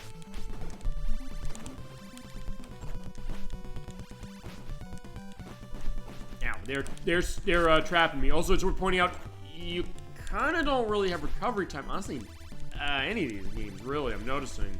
Although, in honesty, it's one of the cases where I think this game might be one of the best cases of when you don't have recovery time. It's not a case where your whole bar gets drained. Well, okay, I guess you do have recovery time, but it's invisible. Because when I get knocked to the ground, I can get shot coming back up, but it's not a case where my health is going down completely right away. Ugh. Yeah, this machine is cramping my style. It needs to go.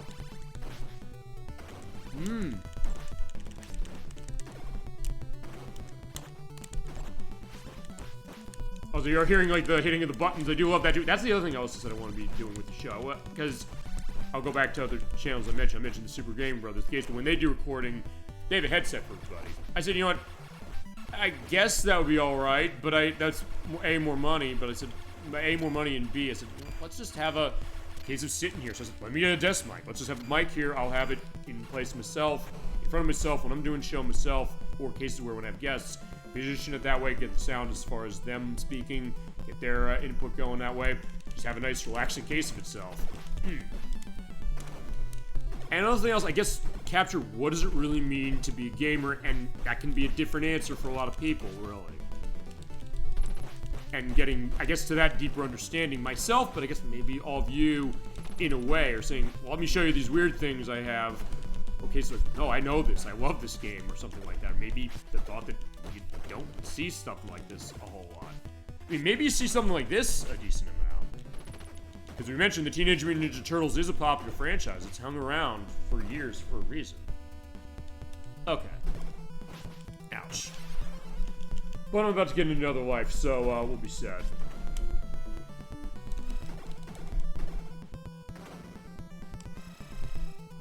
As you're seeing here, yeah, it is repeating the part with the lasers that they did not do in the arcade. Also, though, I am trying to do that special attack. There you go. Okay, that's another life. Awesome. I'll just check. We'll check later if it's 200 or 400 lives, and I won't actually edit saying, "Oh yeah, it's this." Usually I would, but since I have the reference material, I can do that. Oh right. Okay, here we go. So we're going to the elevator section. This is the same as the arcade game, with some surprisingly smooth scrolling for NES, looking at that as far as the background. Yeah, Konami did some pretty good stuff as far as how this is looking.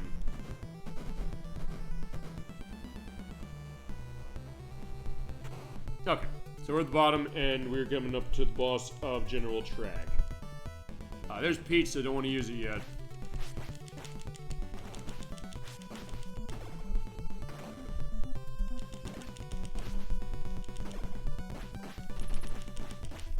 Alright.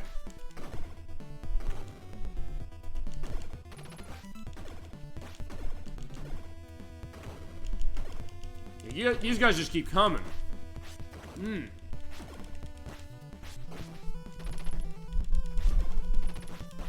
Oh, yeah, go perfect. Okay, so now that's my pizza time. Basically maximizing the effectiveness of the pizza since it's a full health recovery. Or life recovery in the case of this game. Oh, you guys again. Okay, not too hard to take care of them, because honestly, one thing I didn't mention really is that if you can get them in a corner and just start hitting them, even if you're just gonna keep hitting them like this, you're good. They're not gonna live. You just have to get them into that point as well. And also make sure that they're not... There you go, perfect. That's exactly what I want to do. Do that, they're sitting duck. They're actually way easier to take out in this game for that very reason.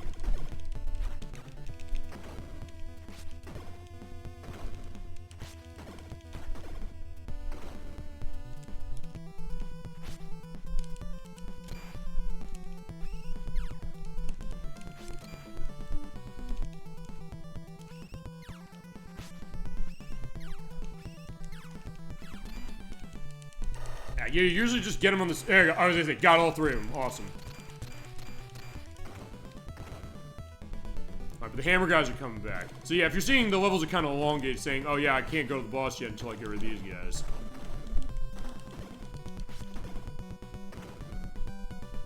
Alright, yeah, this is the end. It's just that, I gotta get rid of these guys before I can fight the boss.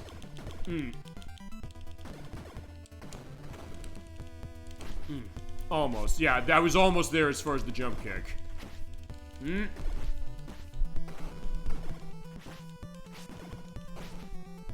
Okay.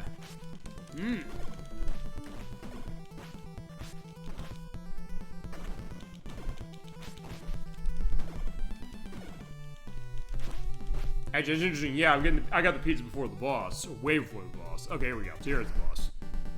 Here's General Track again.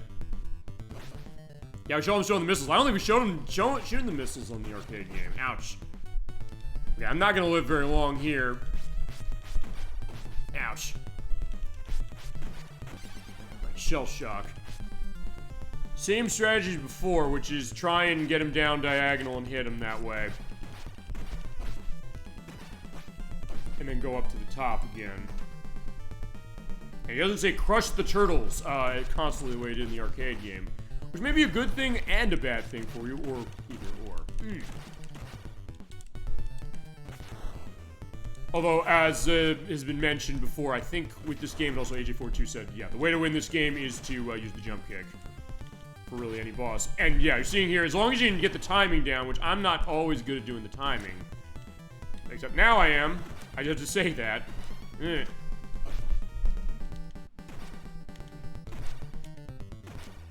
There we go.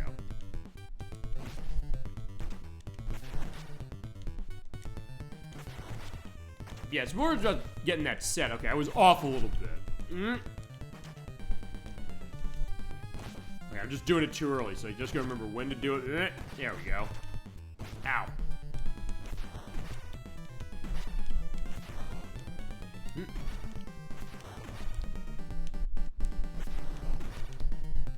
There we go.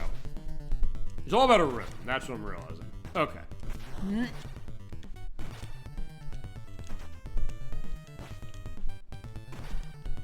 Yeah, I might lose this life, but I'll try not to. All right. Oh, okay. Okay, I'm so used to how the arcade game worked, saying I lost a life and got my ass knocked out. Okay, there we go. Now I'm dead. But I'll take B as far as having 7 lives going into the next area, because we're almost done. And this is in that case, it's probably not gonna be that long a show. So in that case, I'm not gonna elongate it that much further. Okay, got him. Okay, 850 points going into the final area. So let's go.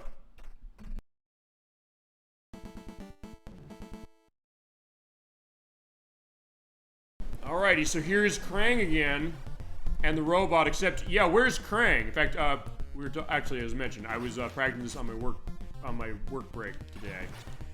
I had Crusader 64, I had AJ42, and I had Gemini 96 in indication with this as far as it saying like, where's Krang? It's like, he's that kind of blobby thing that's in the middle. And then I just had to say, as far as, yeah, just look above his crotch. That's where he is.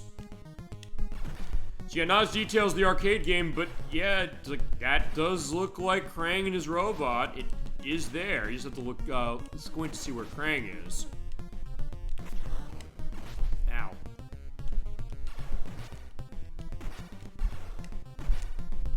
There we go.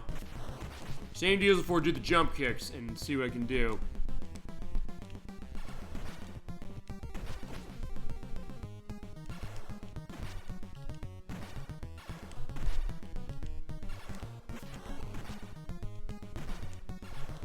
Alright, this is working really well.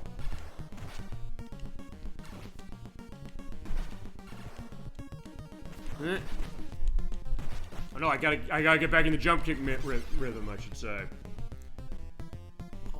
Almost. I can feel him getting close. Woo.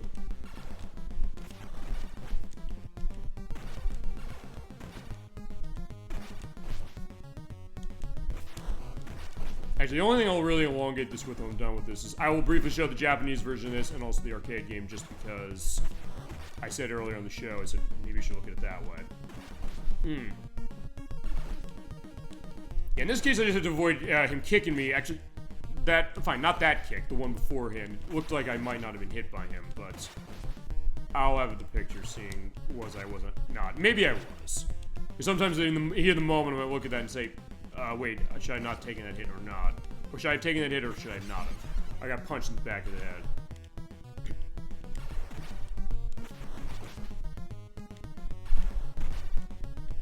Just keep going and we'll get him. Be slow and steady as far as this. He said, I just gotta avoid the laser blast. That's the problem. Whoop. Yeah, because his attacks are random. That's the one thing to indicate. But there is ways to go through this game without taking a hit, and I'll show the watch mode because basically that is a no damage run of, I think, every game in this. Which is actually something that the Disney Classic Games collection of digital clips also had. Ooh. Also, the other thing I guess I should be careful of is, yeah, if I'm doing this as far as Krang's robot, I guess, I don't know if I continue here if it get game over. I would think so. Ouch. I mean, not that I'm expecting game over on Krang's robot, I'm thinking if I get a game over on Shredder, because he's last. And he's coming up now, so there goes Krang. I'm invincible. Alright, see you later. Alright, here's Shredder. Hi. And even in a case where AJ42, he, oh good, I missed that. Somehow I fucking missed that. I thought I was gonna get hit by that. Even he said, oh, this, the watch mode's fighting this wrong, saying you have to hit, you have to hit both of them off there. He's like, well, actually, no, there you go. Oh, there you go.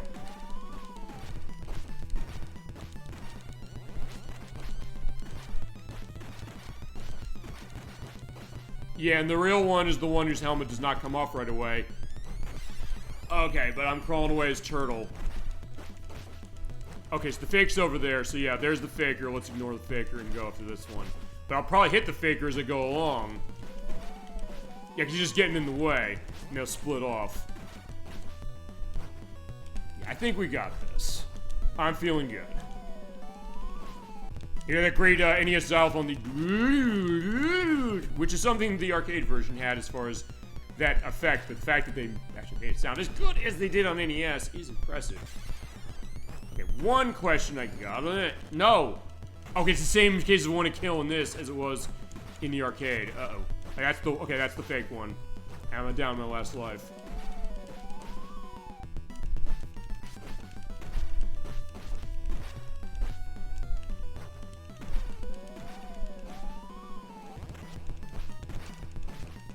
As long as I keep him far away. Okay, I'm dead. Okay, so let's see where I get put back. Hopefully this is a case where I don't have to go all the way through this again. If I do, I'm not going to be happy. And then my last continue. Okay, good. I just have to fight Krang again. That being said, if I get a game over here, this is going to be bad, but I will make sure that doesn't happen. In fact, so much so, I think I'm going to put out an insurance policy.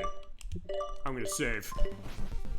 So if I have to do this again, I will do it again, but if I can avoid it, I'd like to avoid it. Yeah, best case scenario is to go through this and I don't use any lives here. I basically want them all for Shredder. In that case, whenever you see the laser, just find the laser of Shredder, not of Krang. Or not Krang's robot. Just run the hell away and do not stay. Ow. Alright, so I don't think I'm gonna have, I think I'm gonna lose life here just because the way Krang's going, he's pretty unpredictable.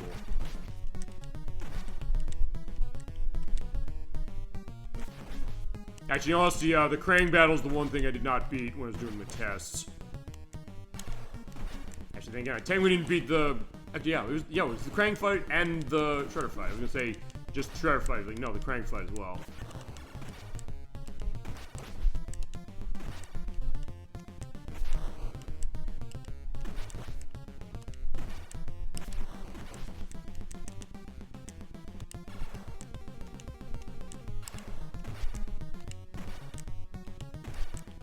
There we go.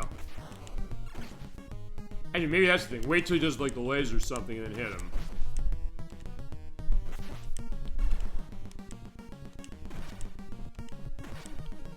Because the laser is the case where he has the slowest, return on an attack to me.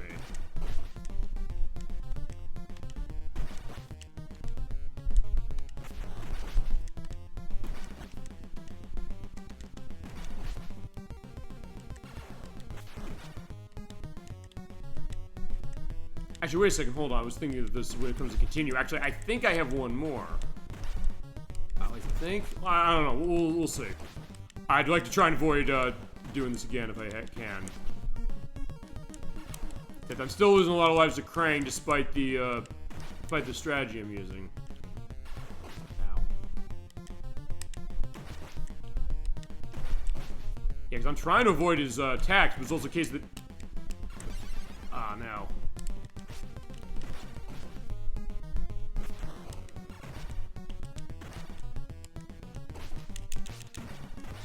Okay, I am getting close, though.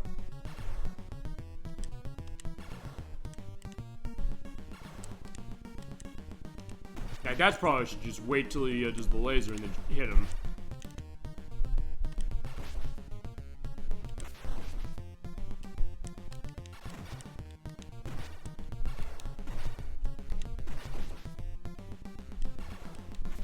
Okay, got him. Okay. I'll take 7 lives going in here. You know, so much so I'm gonna do this as well. We're saving here. I'm not doing that again. Alright, so let's have at it. Thankfully it's not cheating because I'm saying I'm gonna actually fight. I am still fighting legitimately, despite what I've got going.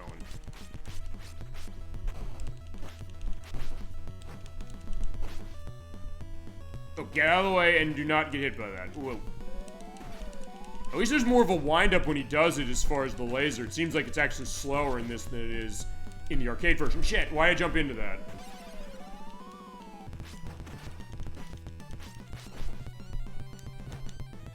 Yeah, they keep a distance too much. That okay, there you go. He's the fake one.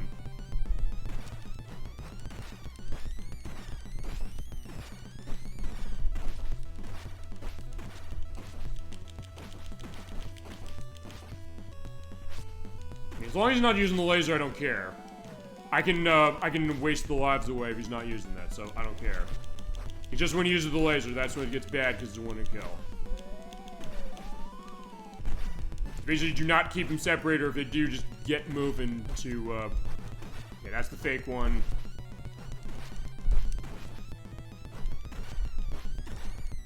He's over there, he's gonna use that. Or maybe he's not, ouch.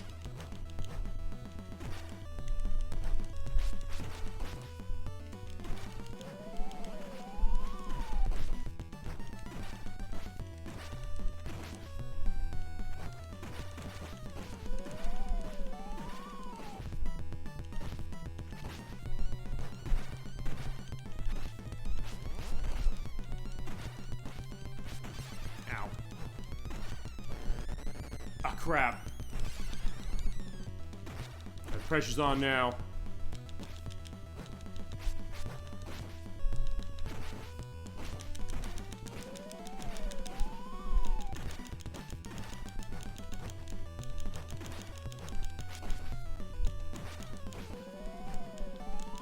Yeah, maybe when I mask him, he doesn't use it. Maybe that's another reason to keep him, or to keep the masked one going, or don't get rid of him yet. They're just seeing I oftentimes just gonna get rid of him by the circumstance of it.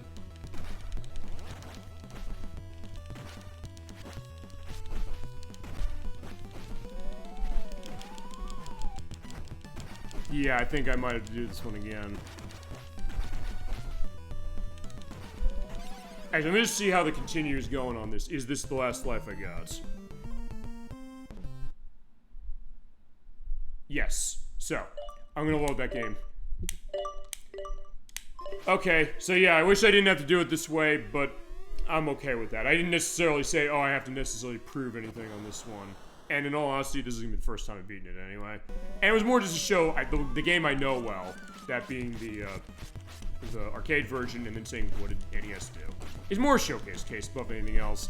As far as like a speedrun case, well, they're gonna do this in 20 minutes. I'm not that good to do this in 20 minutes. I'm gonna do the other one in under 40, but not this one.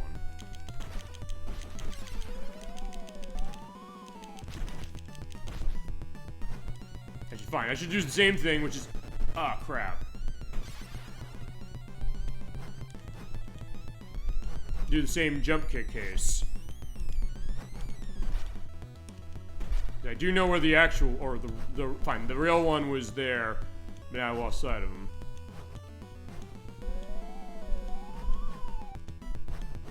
He is moving pretty fast to be able to hit him that way. What? Yeah, I figure like I just hit him and just that's gonna be all I need to do, but no. Actually, okay, I think that might be the real one because I'm not knocking him off yet.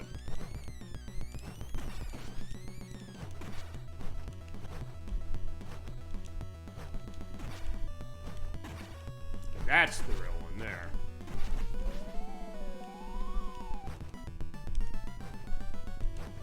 I don't want to hit that one because I want to keep him in my sight. Oh, except he gets in the way still, so I can't avoid it.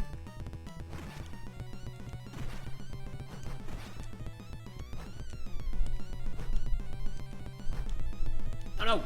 Why'd I do that? No, I do that too. No!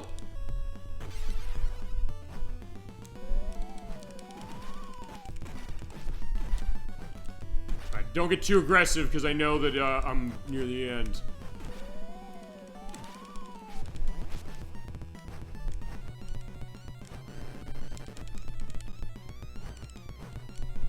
Actually, that's the other thing to do. When he does the laser and get behind him, I do have time to give him a couple hits.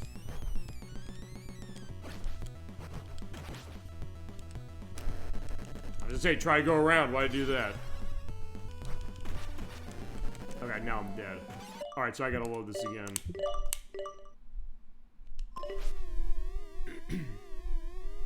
We will beat him. And at that point, I'll just show the couple extra things I want to show, and I think that'll be the program for the night.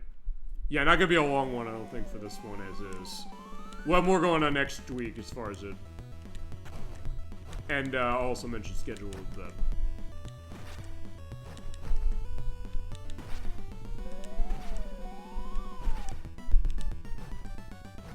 No.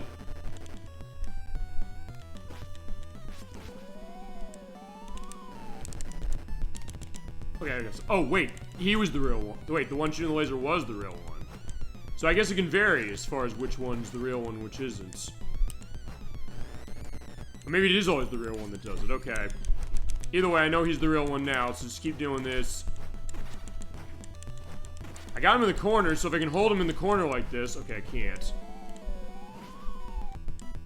That was actually pretty good, being able to do that.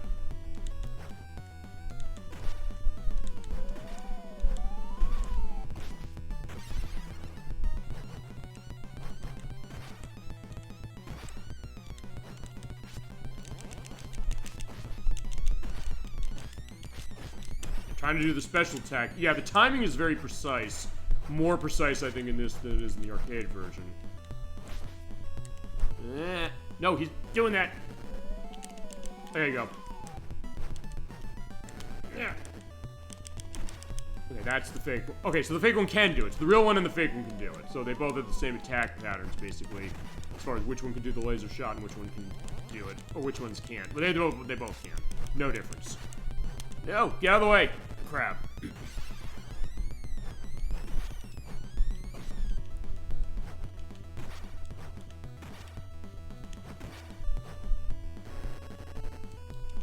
Yeah, I don't think they can both do it at the same time. I think only one does it at once. That was lucky.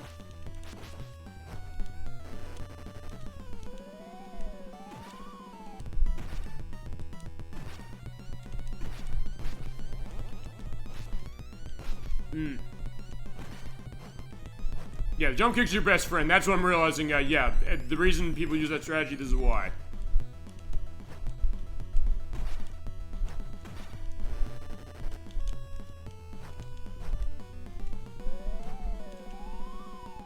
crap, he was going down. I was gonna go down and try and avoid him, but I couldn't.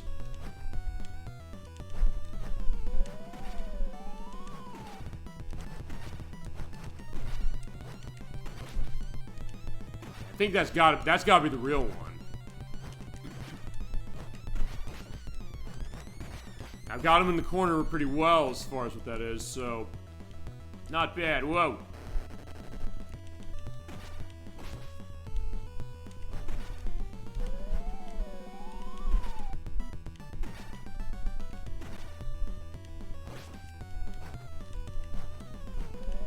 Alright, he's going down. Oh, there we go. I got a good special shot on him.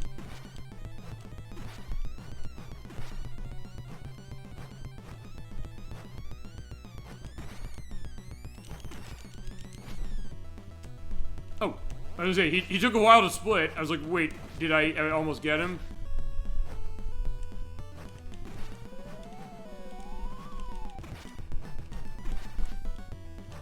Yeah, I'm going way better here. This is definitely a better run of this.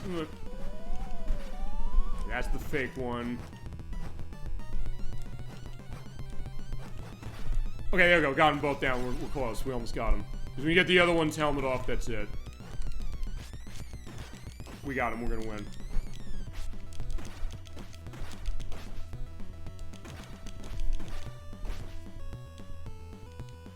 Got him. Okay, so not too bad as far as restarts, but alright, there we go. We got him. Okay, so there you go. That is Teenage Mutant Ninja Turtles 2, the arcade game, ladies and gentlemen. We did it. Eventually. And not without help, but either way, there you go. So we get the epilogue, same case, Freaked the Foots, Mangled the Mauser, and Told the Technodrome. I think that's actually technically different. That's Turtle Power, whether it's Shredder and Krang. Burned Toast, Vaporized in Milkshake, or Escaped from Dimension X. They spelled Dimension X right in this version. So we know none of us can sleep safely in our beds or shells. Okay, there you go. So that is Teenage Mutant Ninja Turtles 2 arcade game for NES. It is a pretty interesting port of the arcade game. It does have some extra stuff. It is a bit harder only because of the fact that the levels are longer and also because they limit you on lives and continues.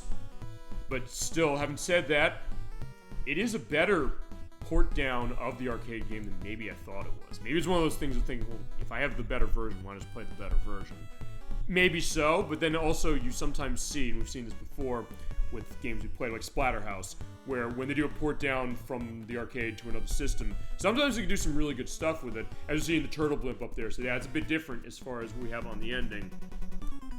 Or as AJ42 mentioned, she said, isn't the whole idea that the Teenage Mutant Ninja Turtles is supposed to be incognito, but then they have this blimp that everybody can see? Like, yeah, good point. I like that. But then again, AJ42, he is definitely someone who asks the important questions of life and is very philosophical in ways that definitely, I think, might be the strongest of anybody I know, personally. And sometimes just that simple perspective saying what's maybe most simply obvious, and then cases where maybe I don't actually recognize it myself when I'm kind of going into stuff like that. Yeah, but it is really fun. You do have the other Turtles going on as far as it. There's 2-player, even though it's not 4-player. But they sweeten the pot, as I mentioned, because they add an extra level and they add extra bosses. So I think Konami did do a smart thing of saying, if we're going to take this arcade game and we can't have it 100%, let's make it so that it gives people an incentive to play this one as opposed to playing the arcade game. Play the arcade game to death. This is a good case of it. Yeah, it's Kei Nakamura, so that is... wait, no, okay, that was not... Was that the case?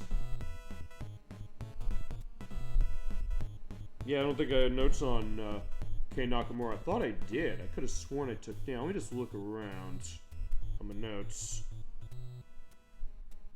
But Shredder, he will be back. So yeah, the Turtles, yeah, we don't rest easy. And there you go. That is the game over, but that is the right game over, the right way of getting it. Okay. So that's going to be the end of that. So what I'm going to do is... Oh, wait, that's not the right one. I was like, what's the Switch controller I have set to this? Okay, so let's quit. Let's go back to the Pro Controller again. I'm going to show 2 things with this, at least I have not yet.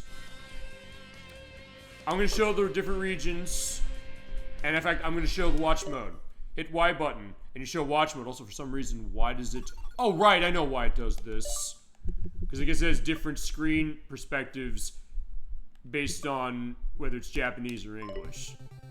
So in this case, you can watch the gameplay of the game, and actually, yeah, as I mentioned, AJ42, Crusader 64, and Chasm 22 wasn't around today, as far as that, and Gemini 96. They said, why don't you just turn this on and basically have the game play itself and pretend, oh yeah, I'm pressing buttons, I'm playing a game here. But I said, well, remember, the Switch has a dimming case of the screen. As soon as I hit the analog stick to pull it out, you'll see the video bar. So people's like, well, who are you? You're lying about the fact of the game you're playing. As I said, I'm not gonna do. I said, also, I'm not doing that anyway. Even though I could do that, I'm gonna play the game specifically. I would be shortchanging you if I said, oh, there's an option like this. I'm just gonna sit back and let the game play itself. But also, you'd see it because when you come in, you see the time bar. So at that case, that's how you go. Although you do see how they're doing this, and also, I guess the case that. Wait a minute. Why are you getting like 50 points each case of this? I don't know why you're getting so many points. Oh, right, because the Japanese version, right. So the scoring system's different. Okay. It basically is the same. You're also seeing what else they're doing as far as how to play. Also, there's one other thing about this, because you can also zoom forward and fast forward to anywhere in the level you want to go. And see them doing a no damage run on this game. Or I can say, okay, they were doing that fight of, Rocksteady. In this case, he's just she, whoever's playing on the other end of the game when they did the recording for this. They are just hitting and retreating, hitting and retreating. But one of the things that's pretty interesting, I'll show this. See that Y button, play a game. What does that mean? Well, we play it. Well, I'm playing now. So in that case, you can kind of fast forward to anywhere in the play of the game and then say, oh, you know what? I'm going to beat this game as far as... In fact, you know what? I'll tell you what I'm going to do. I'm going to... Oh, wait, I already did this, so I can't do this. So go watch mode again. I'm going to fast forward all the way to the end of the game. Just to show how cheap I could be, because this is the one thing I could vindicate. It's saying, you know what? This game's too hard. I can't beat it. Well, I beat it eventually. Cheating, yes, but I could say, well, okay. He's there. Hit Y button. There you go. You have all these lives from taking no damage, so in that case, I can say, you know what? I can come in. Boom. I just beat Shredder again. And there's your score system. So yeah, it's 1 point for every enemy killed in the US, but as far as the Japanese version, it's 50 points. So in that case, it's like, oh great, I beat the game, as far as it, if you want to do it that way. Also, I'll let the credits scroll get. So that is the short, that is, fine, that's an illegitimate speed run. As far as, you're basically just fast forwarding for a video. But even though it's Japanese, it is still in English, as far as what the text is. Yeah, not only is we safely in our beds as far as all that happening. So same deal as before. So that was one thing. Let's see. The other thing I wanted to show is I wanted to show the Japanese version of Teenage Mutant Ninja Turtles Super Turtle Ninja. In this case, I will also go and watch mode again. I will also change this. Just because I want to fill the screen completely as far as how it is. Okay, so you have the Japanese intro as far as the warning, it's used in Japan only, which you didn't get in the other one. There you go. Also, I probably should turn down because I forgot this one was louder. I needed that louder for NES, but not for the arcade. So yeah, it does look a little different. They got a year after we did. They got in 1990, as I mentioned. That was... Actually, I don't think I mentioned when it came out in Japan. I don't think. It was October 11th, 1989 for this in the US. October 1989 in Europe. Late 1989, if the date couldn't be determined for Australia. December of 1989 for Hong Kong, and June of 1990 for Japan. Although in this case, it seems like it's kind of the same deal as far as how the beat-em-up case is going, and it doesn't seem to me that there's even much of a difference to this compared to how the NES version was. Because the other ones, it has a different scoring system. Actually, a lot of Konami games tend to do that. I know The Simpsons does that. I think X-Men did that, but I don't remember. I wish you could have new re-releases of those. Konami, please. You're on a roll as far as your classic gaming stuff. That's next. Well, that or Snatcher. Fine, I want that one more than anything, because that game costs a fortune, and I'd love to have a re-release and translation of that, either translation of the PC-88 one, translation of the TurboGrafx, or the PC Engine CD edition, or port the Sega CD version again, please. I'd really love to see that, and then, Police Knots. I don't know. In the same case, I can also hit the Y button and jump right in. Ow. Although it seems like that hit buttons thing, it kind of clips through for some reason. Don't know why. Boom. Alright, off you go. Fine, let's go save April once more.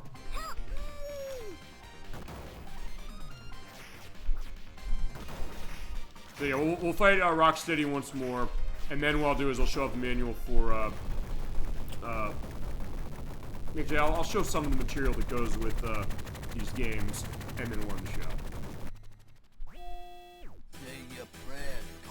Also, maybe it's me, but it looks like I might check this. It looks like there's more smoke and fire in this version compared to the US one. You know what? I'm gonna check that too because I'm curious. Because I don't think I ever sat down and really looked and said what's the difference of the ROMs. Oh, it seemed like it was easier. It seemed like it killed him way quicker.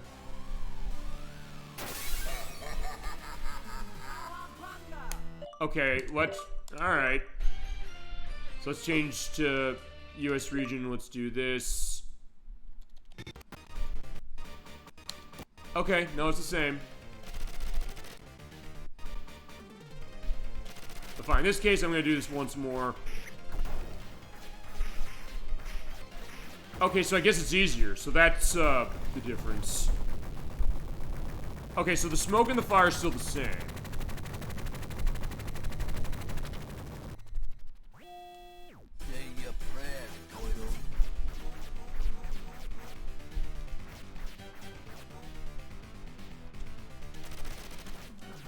Unless maybe it just was that easy before. Hold on. Well, let's put this to the test.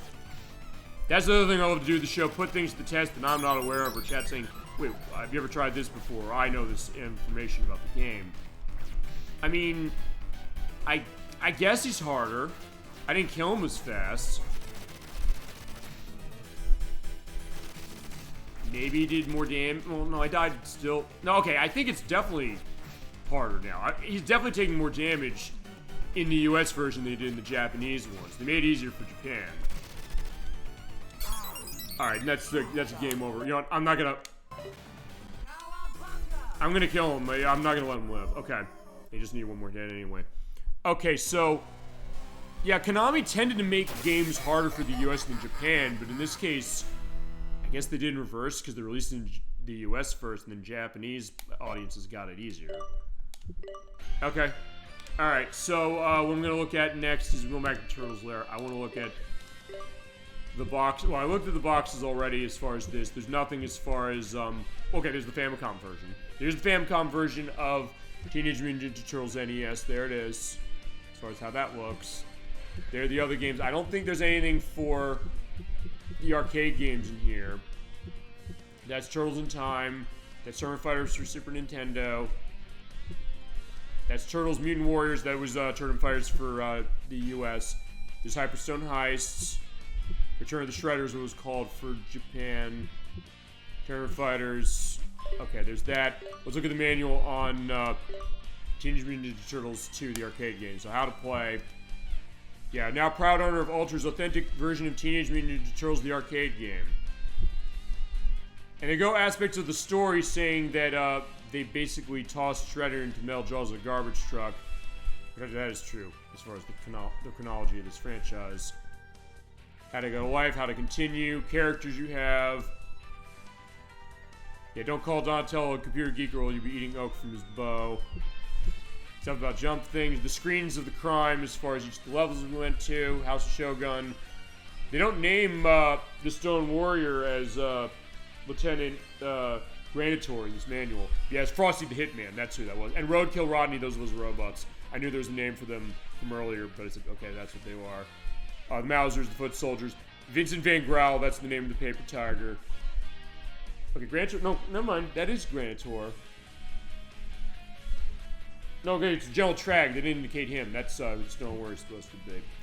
There's Baxter Stockman, as mentioned. Tora and Shogun, who are new for this. Shredder, Bebop, and Rocksteady. Treating your Ultra Games cassette carefully, because that's how NES games, I guess, were indicated by certain companies, as far as that. The Japanese manual, you have that as well. And the other thing I want to show briefly is I want to show advertisements. Okay, oh, here's one. This is one for a game that's not in this collection. This is the PC version of Teenage Mutant Ninja Turtles, the NES game. I didn't even know it had a PC version, but it says, 4 computer hackers about to raid your disk drive. Nowadays, that sounds horrible. Like, no, I don't want that. No computer will go unscathed as Ultra's version of Teenage Mutant Ninja Turtles storms to your disk drive to duke it out with Shredder. Maniac more menacing than Army of Mind-Altered Bruce Lee's. Okay, grab your joystick and nunchucks, then control of your leap, jump, chop, slice, and dice to splatter Shredder senseless and get yourself hacked into Turtles soup. Featuring Gauge Save command. So back then, oh here we go, let's look at this here. It's also available for IBM, Commodore, and Amiga. Oh my god, look at that. That is glorious. Alright, in the handheld game. We could probably just peruse this screen for a while. There's the Konami handheld games. There's the arcade as far as that. Let's see. Most played. That's the Game Boy games. There's other stuff for other games of Konami's that they are allowed to use because they had the Konami licensing. Parodius. I guess that thing for Case Boy because they had the Nintendo thing going on. The Teenage Mutant Ninja Turtles mutated again. So this is how they sold the NES game we played. Except this time it's not an accident. 8 original arcade levels and 2 never-before-seen cell-squashing stages and a ton of new enemies. Yeah, you might start craving jumbo pizzas with extra pepperonis. Never before seen ninja castles we saw. Choose a partner before you pick a fight. Strong new enemies like Tora the Polar Beast will frost your shell. New attack moves punch up arcade-style graphics. Yes and no, sort of. I guess as far as that. This is the arcade game as far as how they sold that as far as the PAL regions. The Japanese version when it came to Parodius again. Turtles in Time. The arcade kit as far as authorized kits coming in for Turtles in Time. The contact your Konami distributor. Get your mind back in the gutter for the Game Boy game as far as back in the sewers. Stuff with the Manhattan Project. What I do want to look in here is... I guess it's covering Super Nintendo, that being Turtles in Time. Which other things they had to also censor out for other licenses, because I can also tell a little bit what they are. Turn of the Power. Ooh, looks like Raphael's getting in a bad case with Hyperstone Heist. Look at those weird designs of the Turtles, but it's interesting to see that.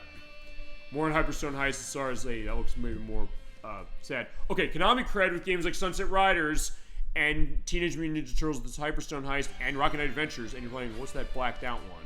If you zoom in right there, look right there. You can just barely make out the Tiny Toon Adventures logo. We looked at Buster's Hidden Treasure last week. That's what that's supposed to be. But since they don't have the license to that from Warner Brothers, they couldn't use it, so they had to censor that out. And same also with a couple other things. Konami's chasing the face of fighting games forever.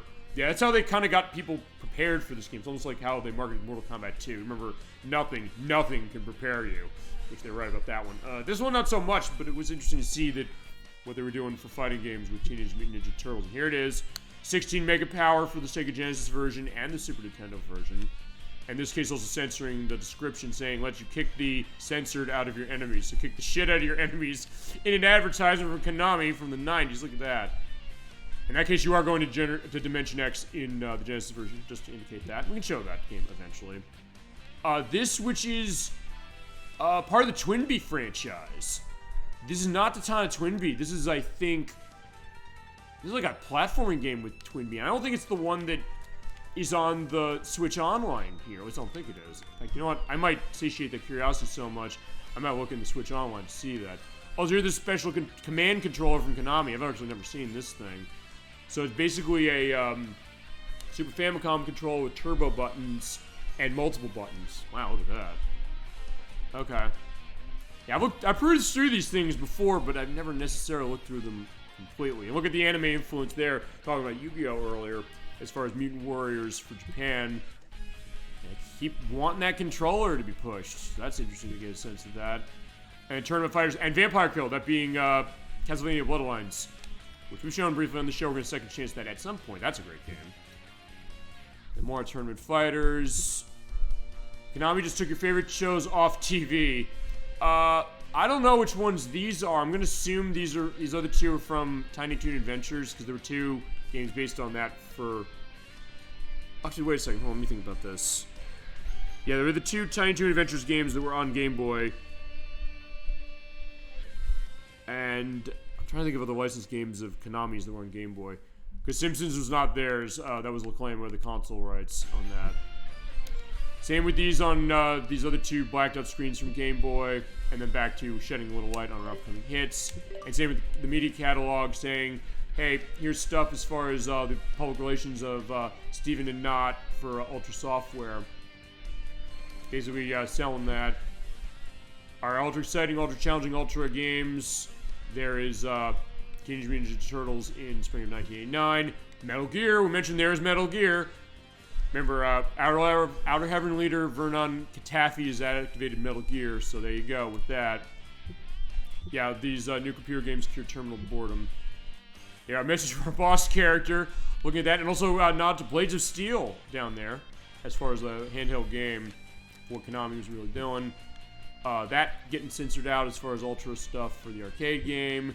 Snake's Revenge, the non-canonical sequel to Metal Gear, that actually is the reason why Metal Gear 2 Solid Snake was made. Because one of the people who made that game met Hideo Kojima on the subway and said, I worked on this game, but I would love to see a sequel to Metal Gear made by you and your team, because I love the first one so much. They did, and then that game became a huge hit. Metal Gear Solid became a huge hit, and as a franchise, as far as it. There it is, as far as gearing up for impressive sales with Metal Gear, as far as that, and other stuff they just censor out. As far as the handheld games, there might have been stuff with... Well, that's weird. They had that. I guess they censored out Blades of Steel, but on the other one, they were allowed to have it. Actually, wait a second. They indicate some of these. Oh, Nemesis. Okay, wait a second. Oh, that's that Gradius game that is on the Game Boy. I don't know why they had to censor that out, but they have the text here going into it. And Blades of Steel, which they had the picture of earlier. And Mutant Ninja Turtle in the hand is worth cash in your pocket. And then Trevor's got a new recipe for turtle soup for the 3rd game. Turtles in for the time of their lives. Great History in Class, now rewrite it with Turtles in Time. That's the one I'm going to show off as a case of that. I don't know, do I want to satiate my curiosity on that thing with TwinBee? Yes, I do. Well, let's pull up the Super Nintendo app, and then at that point I'll go and listen to Big Apple 3AM, and then we'll be done. I don't know. I just want to see this. Since I saw that advertisement, that TwinBee thing. I don't think it's the same game. Because I think it's a port of, like, Detana TwinBee or something for Super Famicom. Because it is in here. Let's take a look.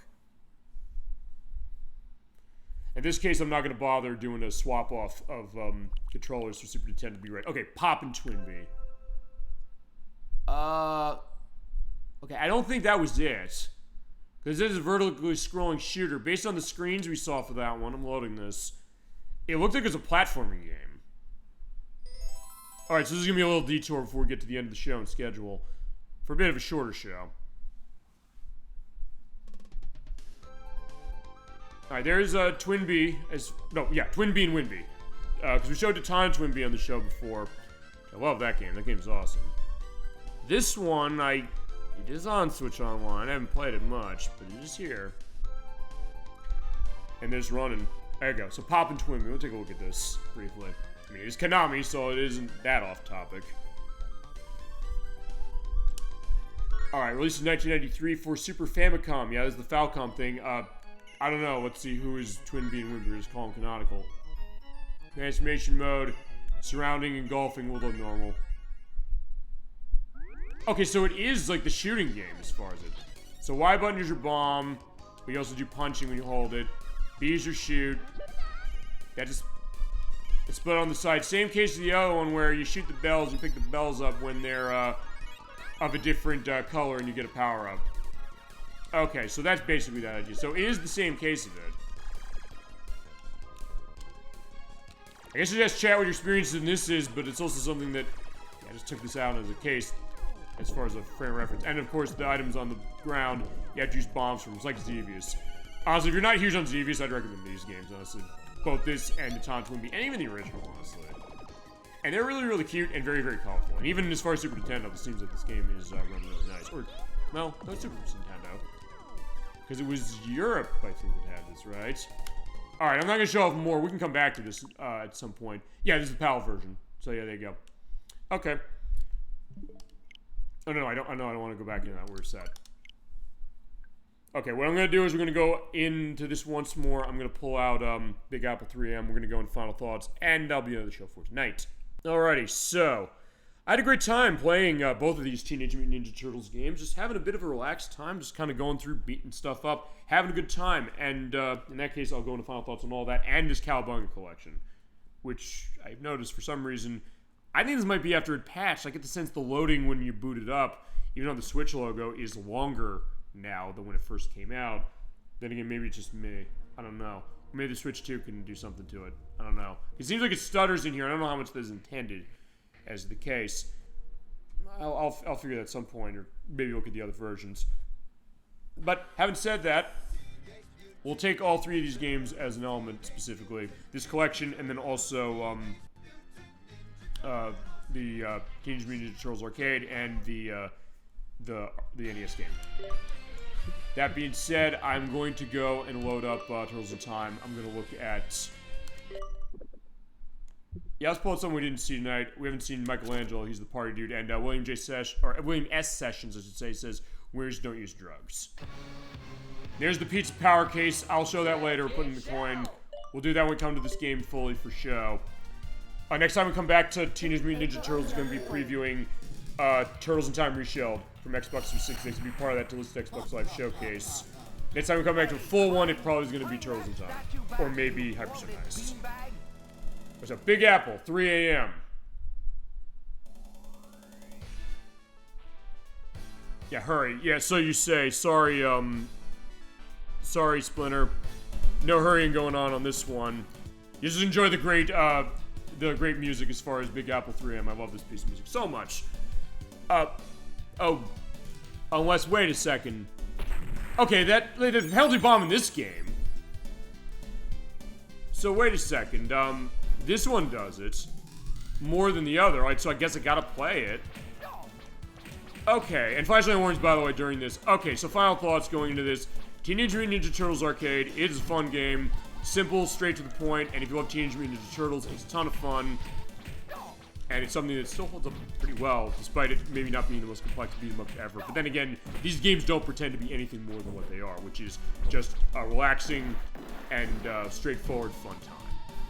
Really, any of these really don't. That's the thing, I guess, about Teenage Mutant Ninja Turtles. They don't have any pretensions about themselves. I don't think the franchise is really good either. You're seeing some of the things that this one adds, which is grabbing enemies and also tossing them into the screen. For the NES game, I don't know if I'd say it's better than the arcade game. It's way harder because of how they limit your lives and things. But there are codes to help you out as far as there's aspects of this collection that also help you out. And pizza time. Yeah, flashlight warning. I'll have warnings down below when it comes to that because this one's actually pretty damn intense with them. But they add extra content that makes it worth a play if you play the arcade version of Death. Like, I want to play it again, but in a different way, with something that adds value, and extra stuff does add a lot of value to itself. So I'm glad to have played it, and it is a lot of fun. In cases of showing off Konami's NES catalog, we definitely show more of that going on for sure, and we definitely should. Ouch! Oh, shell shock. Alright. Oh, I keep hitting that R button as far as it. So yeah, kick shell. All right, we'll kick shell as we go. And then let's see. For this collection, if you've not bought this collection, for the love of God, get it. It's totally terrific. Even if you don't like Teenage Mutant Ninja Turtles or you're not familiar with it, I would say definitely give it a shot. It was $40 when it came out, but nowadays I'm pretty sure it's cheaper than that. And it's on every one of the systems. There's so many games, and if you love beat 'em ups, absolutely give this a shot. But even a couple fighting games in here, and even a couple platforming games and Metroidvanias, as far as how they are for the Game Boy titles. And we'll definitely use this probably for, we'll definitely use this for every other case of Teenage Mutant Ninja Turtles and stuff that's in this. This is how we'll show Turtles in Time here. It's how we'll show Hyperstone Heist. We do Turtles in Time fully, as far as that I think I will show off the Super Nintendo version. I think I'll do the same thing with this one as we're beating down Baxter Stockman. And I'll say this, if I do beat him, I will go to the Super Nintendo version. I'll see if I can just have the music of that one going on the whole way. I thought I could with this one, but this is the penalty bomb. So I got to show that one way, not in the other game. I sat pretty long on idle and I didn't get myself bombed to death. I guess Splinter's saying, yeah, my turtles, you need to get yourselves moving, even though you have to practice patience as a ninja, you know, the ninja life and all that stuff. Yeah, this is a great collection. I would definitely say that. Another winner from Digital Eclipse. This is not the last time we're going to be showing them on this program, that's for sure. I definitely looking forward to when we do that, and I'll get a sense of when we can for the things. Either for a full compilation show, that might be something to do with one of these games of theirs, and a couple I think we're going to need multiple parts to do for. Particularly Atari 50, knowing how we do that in one show. We're going to have to have multiple. As he is dead. Alright, Cowabunga, dudes. Alright, let's take a look at the Super Nintendo game, and I think I can also have that on that line so I can make it so I have, in case of going to schedule and all that. But I had a great time playing Teenage Mutant Ninja Turtles. Again, having a great time for our second chance. And for our next second chance, it'll be later in August, as far as that. So it's going to be our next Friday show, Flash and Warning, again, on this one. We're going to be doing... Jesus Christ, this is really bad. I didn't know it was this bad. Yeah, they didn't tone it down, so I will have a massive flashlight warning on that for sure. And when it comes to this game. This is worse than the arcade game. Shit, okay. Let me go in the options. Let me see also if I can get a case of sound test. And hold on, how can I get sound test? I want to do that, because I want to listen to Big Apple 3 AM. Or I go into the other one, or I go in the game, I can get mono. Oh, wait a second.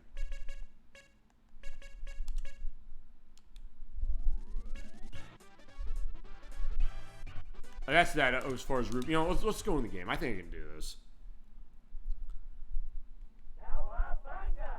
Alright, there you go. In this case, since we didn't show Donatello, let's show Donatello. We're showing all four of the turtles somehow. Okay, so yeah, this is how it looks as far as Super Nintendo. They don't have the voice acting, but of course, the plot here is that Krang, his robot, has stolen Statue of Liberty, and so is Shredder. So, hey, Shredder, bringing that statue back, you bloated beanbag. This is not voiced, but it is have the same perspective itself. Big Apple, 3 a.m. Okay, that is voiced, though. So yeah, this voice is in places not in the arcade game. Hopefully Splinter will not kill me for me standing still on this one. Please, have that happen. Also, I'm pumping up. Oh, you're not gonna kill me too, April O'Neil, are you? Okay. If not, if that's the case, I'll then go back to the what is it? The sound test. I'll play the music. Stop it! Quiet.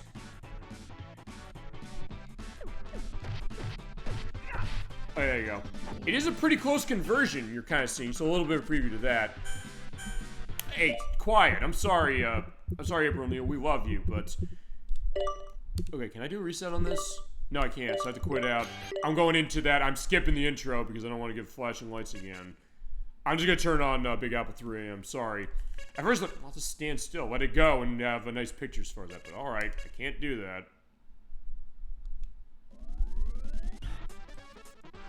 There we go. I think in that case, I can also bump it up a bit as far as having that set. It is a nice picture, though. But yeah, as I said, next time we have Return to Teenage Mutant Ninja Turtles, we'll be previewing the demo of Teenage Mutant Ninja Turtles, Turtles in Time Reshelled, which is on Xbox 360. It's going to be our delisted Xbox Live Showcase at the end of the year on Thanksgiving weekend, as we always have it.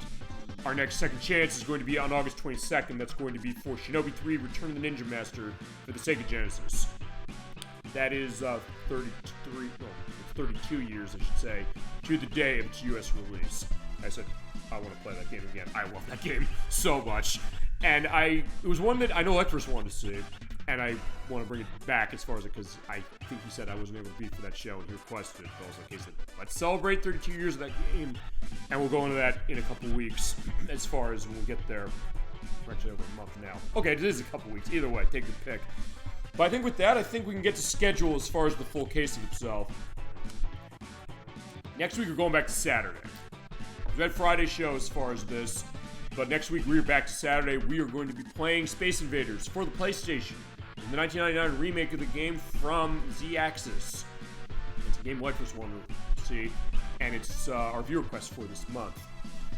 We're playing our full way through that, through all 100 levels of the game. It's another one that's not necessarily easy, but it has some things to help out. It has great stuff going on with power-ups. We're going to go into that. It's also a great evolution of the other Space Invaders games we've played, which we've played 6 so far in the show. Played the original, and we played 2 sequels that were in Title Legends 1, and we also played Title Legends 2, where there are 3 more, including Majestic 12, which has some ideas that Space Invaders on PlayStation would enhance, although it's worth pointing out, I say Space Invaders for PlayStation, that is where we're playing it for the request we got. It is also on the Nintendo 64 and the PC, as far as that. And there also is a Game Boy Advance port, and it's sort of a Game Boy Color version, but it's based on the old version. We'll get that next week. I'm looking forward to doing that for next Saturday. That's going to be on July 19th at 7 p.m. Eastern Standard Time. And that is actually the last live show we got in July. I'm going to be out the week after that, but I will tell you this. I wasn't sure about this when I spoke to you last week, but I said I want to give content when I'm not on. And also cases where I can do stuff that maybe I wouldn't be able to do easily when it comes to doing it live. So I want to give content even when we don't have a show. And I found a way to do that as far as something on July 26th. It'll be going exclusive to our YouTube site on that night. As far as what it is, well, I'm going to keep that a surprise. I'm actually going to get prepared on that after I stop recording tonight's show. I'll tell you that right now. And I'll have that set and ready to go as our off-screen case as far as it will be on our YouTube site at 7 p.m. Eastern Standard Time on July 26th. And the week after that, we are back live. We're coming back at 3 p.m. Eastern Standard Time on August 2nd for Shadow Hearts Covenant. We have part 5. I don't think how many parts of this game we've done. Yeah, part 5. So Crusader 64 and Chasm 22 are coming back. We are going to be continuing our adventure with Yuri and the gang, seeing what's going on, and seeing what other things we got going on as well. Also, we'll have our post Too Many Games review, because I mentioned the stuff I picked up last week and stuff I tried to find as far as this week. But they have their experiences, and they do go to Shadow Hearts Covenant, because we did meet 2 of the people who did voice acting there. And we're going to go on that and have much more fun for our earlier and long show, as far as how we always do for this game, to maximize the time to get that game going. That'll happen at 3 p.m. Eastern Standard Time on August 2nd. August 9th, the viewer request is going to be AJ42's suggestion of Toe Jam and Earl for the Sega Genesis. I will be running it through the Nintendo Switch Online version, which is a straight port and is a dead-on port. It is a roguelite, our first roguelite we have played on the show, as I've realized, where you take 2 aliens who have gone to Earth, but their ship pieces have scattered. They crashed there. They gotta go get them. And they have to avoid the humans that are all over the place and go up multiple floors that can be randomly generated or not. We're gonna go with the or not case, but I will give credence to doing it random as far as going through that game. We can definitely do that in one show. I was not sure if we could. Based upon how time was when I did practice on it, I was able to manage that going through under 5 hours at least. Not that I'm concerned about that, saying we need more than one part, but I just want to say if it needs more than one part, I'm going to say more than one part, and we'll set it. But we're going to have our full play of that game on August 9th at 7 p.m. Eastern Standard Time for AG42. Thank you so much to him for the request, and also for helping out with tonight's show when it came to his input earlier today with Teenage Mutant Ninja Turtles 2. I couldn't have done it without him. No question as far as that. Then on August 16th, we have... we have actually a couple of viewer requests going on in August, and actually cases where we're starting Halloween block early. We do our Halloween stuff usually in October, but this year we got too much. We have to start in August. Based on how show schedules are working and weekends I can't be here, I'm going to have to get started early on this one. So on the quest of I'm Laughing to Death, we wanted to see Medieval for the PlayStation. It is a 1998 adventure game starring Daniel Fortescue, a undead knight who's now brought back to life to save the land again. It's a game I think we're going to need 2 parts for this one. I'm going to be starting it on August 16th at 7 p.m. Eastern Standard Time. We're running the port on the PlayStation 3. There's a lot of different versions that we could have chosen. We could have played the PSP version, or we could have also done the remake on PS4. I asked, I said, which do you want? There's no preference, so I said PlayStation. We're playing the PlayStation port on PS3 that I have. We'll also be running through the PS3 because we can look at the digital manual that way. But I think that'll be just the start of it. It's not a long game, but if we're going to need more than one part, it'll just be 2. And I'll have a vacancy in October to get that set. Then, as I mentioned, our next Second Chance show is going to be on August 22nd. That's going to be Friday for Shinobi 3 Return of the Ninja Master for Sega Genesis, celebrating 32 years of that wonderful game. And also sweeten the pot a little bit. I'm also going to toss in previews of Revenge of Shinobi for Sega Genesis, and since Ninja Gaiden's also coming back this year, and Shinobi's getting its new game as well, I have a preview of Ninja Gaiden from NES that I'm also going to have on tap for that show. And then a week after that, that's going to be, I don't know what time I'm doing this. I have to figure if I can do this in one show. I think I can. Dolphin might be on the show for this one. We were talking about that last week, and we're trying to figure this as well. Actually, it's not August 29th, it's August 30th, sorry. Because we're back Saturday for that one. That's for Scooby-Doo Night of 100 Frights for the PlayStation 2. She wanted to see this. And it is a really good game. Capturing the spirit of that enterprise very, very, very well. So actually, I lied when I said, where's our next licensed game? It's not in November. It's at the end of August. I think we can do this in one part. From what I've gathered so far and what's done my practice, with only like an hour or so, I've gotten like 20% of everything collectible in this game. So, okay, maybe I can do this quicker. I mean, depending on how it is, I might start the show earlier in the day. I will get a better sense to probably in August, because at that point I will know how long we're going to need to run this. But I want to deliver this game. I promised this game to Dolly Finn. I think she might be in on this one as far as coming into the studio. I'll have that going as far as it at the end of the month. Week after that, we're going to have the show not at all again. So I'm going to be off. I have an idea of what I'm going to do for some extra content. Because actually I don't have a viewer request. The thing I'm going to do as far as viewer requests, I'm going to compromise. I think for that first weekend, what I'm going to do is I'm going to put up a couple of speed runs of games that I know. Simple games. Particularly, actually, I'm thinking doing so for Castle of Illusion and World of Illusion to start, and I might think of some other ones to toss in there. That's my idea because I know people have asked, have you ever done speedruns in this show? Is it sort of? I did do that as it was for World of Illusion itself. For one of the plays through when we did that game a couple years ago. Gemini 96 sped run Earthbound twice as far as the show, but other case we can do that. I figured I'll pick stuff I know I can do. I might see what I can do on Donkey Kong Country 1, maybe. I'm gonna figure something. I'll have that recorded and I'll have that uploaded probably on September 5th or 6th at 7 p.m. Eastern Standard Time to the YouTube site because we're not gonna be on that week. We also will not be on the week after that, on September 12th or 13th. But both of those nights on the YouTube site, I do have something else set for that. They're going to be parts 3 and 4 of The Wolf Among Us, the Telltale point-and-click adventure mystery game that I started a couple weeks ago, and I actually have to record that one off screen, and I can't show it to you live because there's visible nudity in it. So I said, I can deliver the game this way. It'll also be content when I'm off for that weekend. And then the week after that, we will be back as far as on the show. That's going to be September 20th at 3 p.m. Eastern Standard Time for Part 6 of Shadow Heart's Covenant with Crusader 64 and Chasm 22. And week after that is going to be Croc Legend of the Gobos. We put that game on the shelf for about a year because we're waiting on the HD version. I think it would be easier to show off the rest of the levels. We're going to have to see how that goes because they said the physical version, because Nocturne and I picked up the physical version because we pre-ordered that. Rocket Games said we're not getting this until the summer. That could be potentially going up as far as 5 days before that show. We'll see. I reached out to her to give a sense of, can you look and check if the button codes I found for Sega Saturn to unlock the extra levels work? Please, Nocturne, if you're watching this, which I doubt she is, but please look into that as far as it, because I did just reach out to her. She did not respond to me yet. I'll follow up as far as that as we get close to that show. Because we do want to finish that game. We didn't want to leave it hanging, but we did have to make that decision. And if nothing else, it would also be our second chance because I'm pretty sure we do get the physical version of the HD release that came a couple months ago.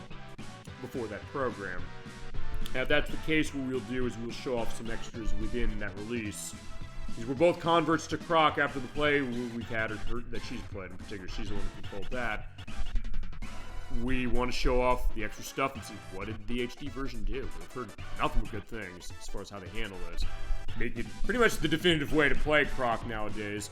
And the thought that Argonaut Software, they're back. And they're thinking, we can perhaps remake Croc 2. They are remaking Croc from Game Boy Color from VirtuaCraft. They're going to re-release that. They confirmed that. They've been saying, we want to re-release Buck Bumble from Nintendo 64. We'll see if they do that. And even the thought of, if these do well, Croc 1's HD version apparently did do pretty well from what they're telling us. We get the third one of these. Who knows? We'll see. And that's the idea of what's going to happen as far as September 27th. Week after that, I am also off, October 4th. So on October 4th at 7 p.m. Eastern Standard Time, I have the finale of The Wolf Among Us going up, so we're going to be kicking off the Halloween block strongly, except without us being here. And then the next 2 weeks, one of those is going to be the finale of Medieval, if we need it. And the other one's going to be, we're pretty sure, the finale of Shadow Hearts Covenant. That'll be 3 p.m. for whichever one that is, either October 11th or 18th. I'll keep you updated when I learn. I'll post that out to Chasm22 and Crochet Nerd 64 when we do the next part on August 2nd. October 25th is Second Chance for October, that being for Mega Man 7 for Super Nintendo. I'm going to be controlling that one. Nocturne's going to be in on that one. Electrus wanted to see it. He requested, I want that date because I'm going to be there. I want to see it. He did it the first time years ago before he knew the show was going. Well, he knew the show was going. I said, great, we'll definitely come back to it. We're going to use the Wii U Virtual Console to show that one. And we're going to show off also the 2-player, as far as that, the extra 2-player mode, after I play through the whole game. We have a great time as far as Return to Mega Man, because it's been a while since we played a game in that franchise. Actually, almost 3 years, as I'm realizing. Is that right? Okay, no, 2 years. 2 years, never mind. Because it's since we played Mega Man Legends 2. And then a week after that, Halloween night, we got a show. We're doing Castlevania Chronicles for PlayStation. That was a Electroverse's request. That's going to be the viewer request specifically. And then in November 8th, off week. Don't know if I have content for you as far as YouTube site that weekend. Week after that, on November 15th, we're going to have the Second Chance of Shadow the Hedgehog. That is also 20 years to the day of that game's release. I'm going to go through the expert mode that you unlock by getting all of the A ranks. I did that. We'll take a look and see.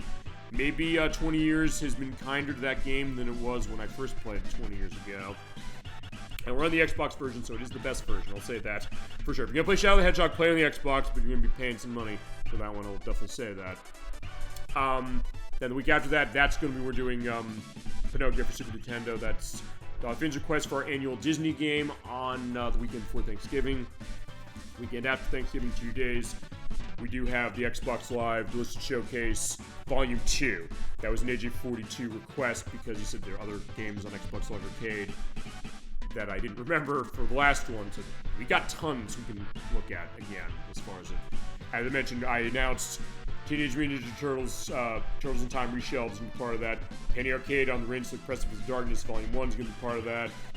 The Fancy Pants Adventures, Sega Rally Online Arcade, Outrun Online Arcade, Bastion, Limbo, and many, many more are going to be in tap on that one.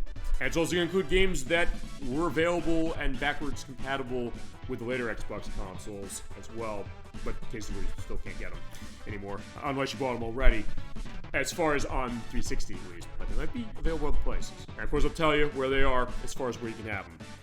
And then December, do not know what I'm doing as far as shows yet, but one thing I'm going to promise is we always have at the end of the year on the YouTube site, the last video we have going up on December 31st is our annual compilation video, which is basically a compilation of some of the past experiences we had with the program based on a theme.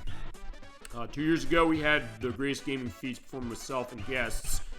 Last year we had all the deaths I had when we played Super Mario Sunshine, and this year it is Super Old Game Saturday Sings. playing through Shadow Hearts Covenant, Chasm22 and Crusader64 and I, we've gotten in the sense of saying we've been singing with some of that music, so we got to cut a record. We're cutting a record. And I've already put together some of the situations that we've had singing of myself mostly, but other guests as well on this show. They'll put into a smash cut of a bunch of different cases of that. You're not going to miss that. There's also stuff I'm recording off screen because I feel like I want to do that. And also, one of the things I did have singing cases was a video I had audio problems on. I was like, I'm not going to let that one sit as it is. So it'll be new stuff in there as well, along with our intro that'll also say to Crusader64 and Chasm22 saying, you guys came with this idea. I think you need to be part of the intro of that, which we'll probably record on one of our audio tests for Shadow Hearts Covenant, I think. As I mentioned, next year we're going to have our preview programs going every month because we're going to take a look at a big game of some sorts as far as size and length. Stuff you might have asked for, stuff I've wanted to show, and other things. There's a big one also that you might not expect me to touch. And it's going to be me going blind with this game for the first time. First game in a genre. I'm not saying what genre, but it's a genre. We're going to do it. It's going to be interesting. You're not going to want to miss that, but it's also going to be up to all you when we do some of these and saying, we can come back to these games for shows, and that's the intention. The idea is that we're going to come back to pretty much all those things for future shows, but I want to ask, how do you want these games handled? Stuff that you might have asked for. It's probably going to be a lot of RPGs to start as far as that. That's the genre I've seen before, so that's not the giveaway of that big one I'm thinking. But other things of, how do you want to see this game handled, particularly for games where I know you've asked for it? Stuff like Persona 3 FES, BlazBlue Calamity Trigger, and some other ones. And even other cases where I know some guests who said we don't want multi-part games because we don't want to commit to that.